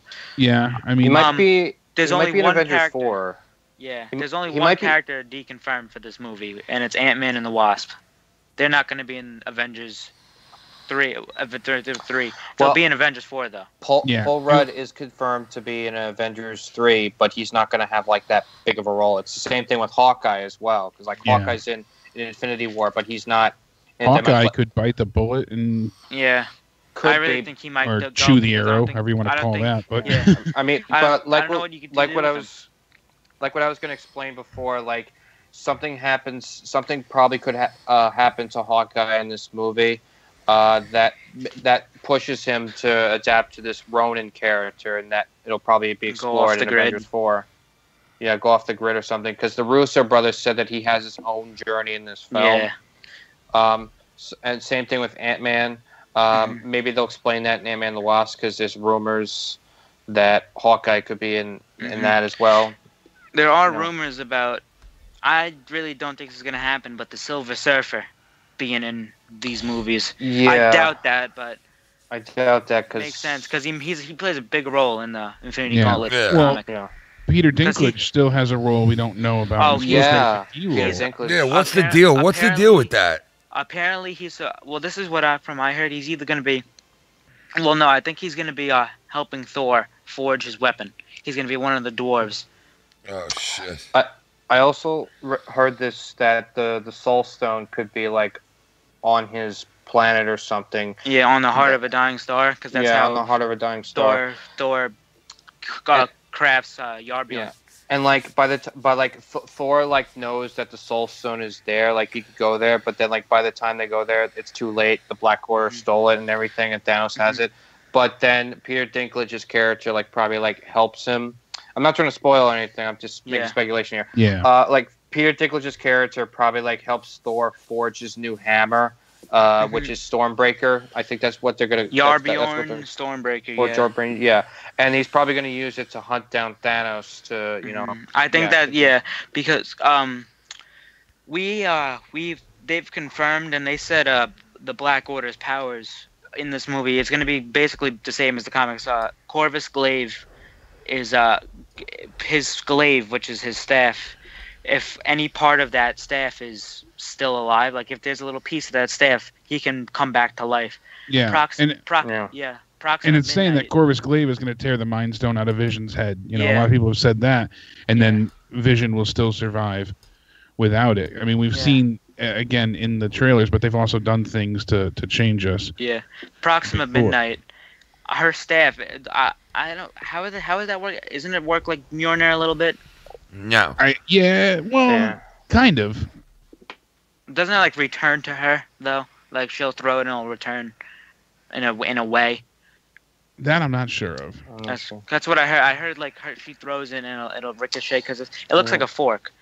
And then Ebony Maw. Ebony Maw is basically the counter to Doctor Strange because he can go into the mirror dimension and chase Doctor. He's a magic user. That's gonna be from the comic books as well. Ebony Maw and Doctor Strange. Cull Obsidian is basically the Hulk for them. Yeah. He'll be the counter to Hulk. He's like the muscle. Yeah, he has shocker gauntlets too. And things we also know is that Bucky's going to be the White Wolf. He won't be the Winter Soldier anymore. He'll lose that name. Yeah. And he has a vibranium arm. Yeah, and plus we also see Ebony Maw torturing Doctor Strange. Yeah, in the mirror in the dimension. trailer. Yeah, so I mean, I don't think Doctor Strange will die. I really don't see that. I doubt that. I'm still leaning towards Captain America, and like you made a great, stance with Hawkeye, seeing his demise there. But I think about it if they do it with Loki. Loki goes to hand over, like you said, the Tesseract, and then Thor watches Loki die. Yeah. But the one I understand why they cut out Supergiant. I know it's already a jam-packed movie, but that's weird. Because I really didn't know what Supergiant did, but that was kind of weird to cut her out. I don't know why they cut him out either, because there were 5 members of the Black Order. I don't know. They changed Cull Obsidian's name. Cull Obsidian used to be Black Dwarf. Yeah, they changed it to Cull Obsidian. I don't know if it has to do with Peter Dinklage being a dwarf, just to, Cox Nates. No offense to him, but I know they I know they did that because I know they did that something like that in Black Panther, like M'Baku was Man-Ape, and they didn't want to do that. Yeah. It's cool. Yeah. I don't know why they changed them, but I guess they changed it to adapt, to the movies or something. Yeah. Could be that or... all I know is that this movie's going to be one of the best ever. Tell you that. Definitely. I think unlike The Last Jedi, I think most fans are going to be pretty positive about this one. Yeah, because we've been waiting 10 years for a movie. They've had so many test audience, screenings and things like that. I really, truly believe that this is going to be, very, very easily crafted in a way that fans are going to enjoy it. We'll see Thor get his axe out of it. We'll see, all the stones come into play.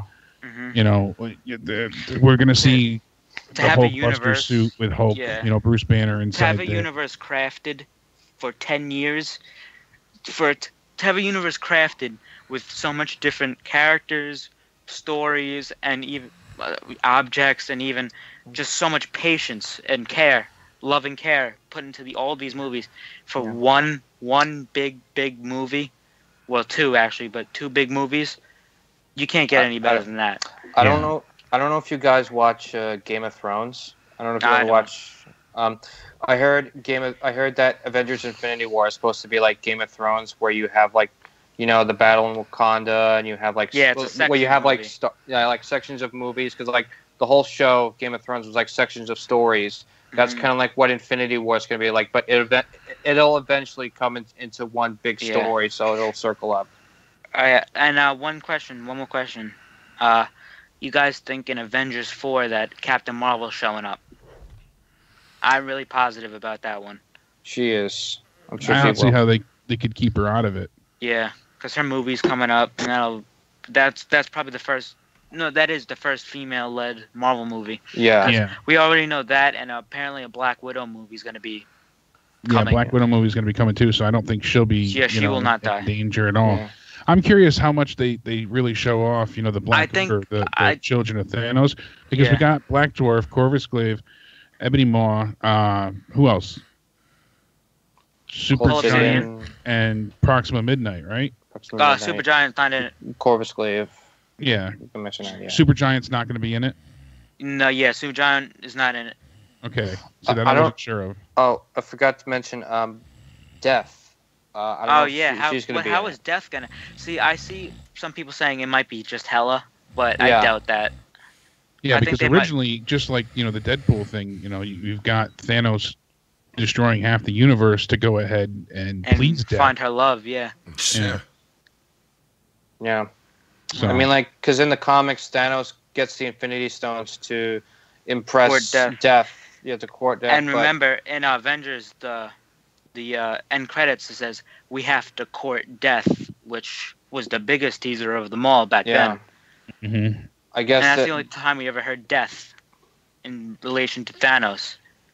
Yeah, it's just bullshit. Yeah. maybe they had a different definition of death or something. But, yeah. It's a shame. What are you most excited to see, Ken? Vagina.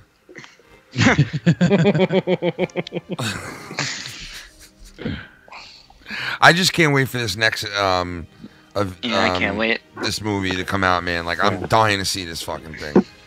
I bought my tickets already. I can't wait. Yeah, I already have my tickets too.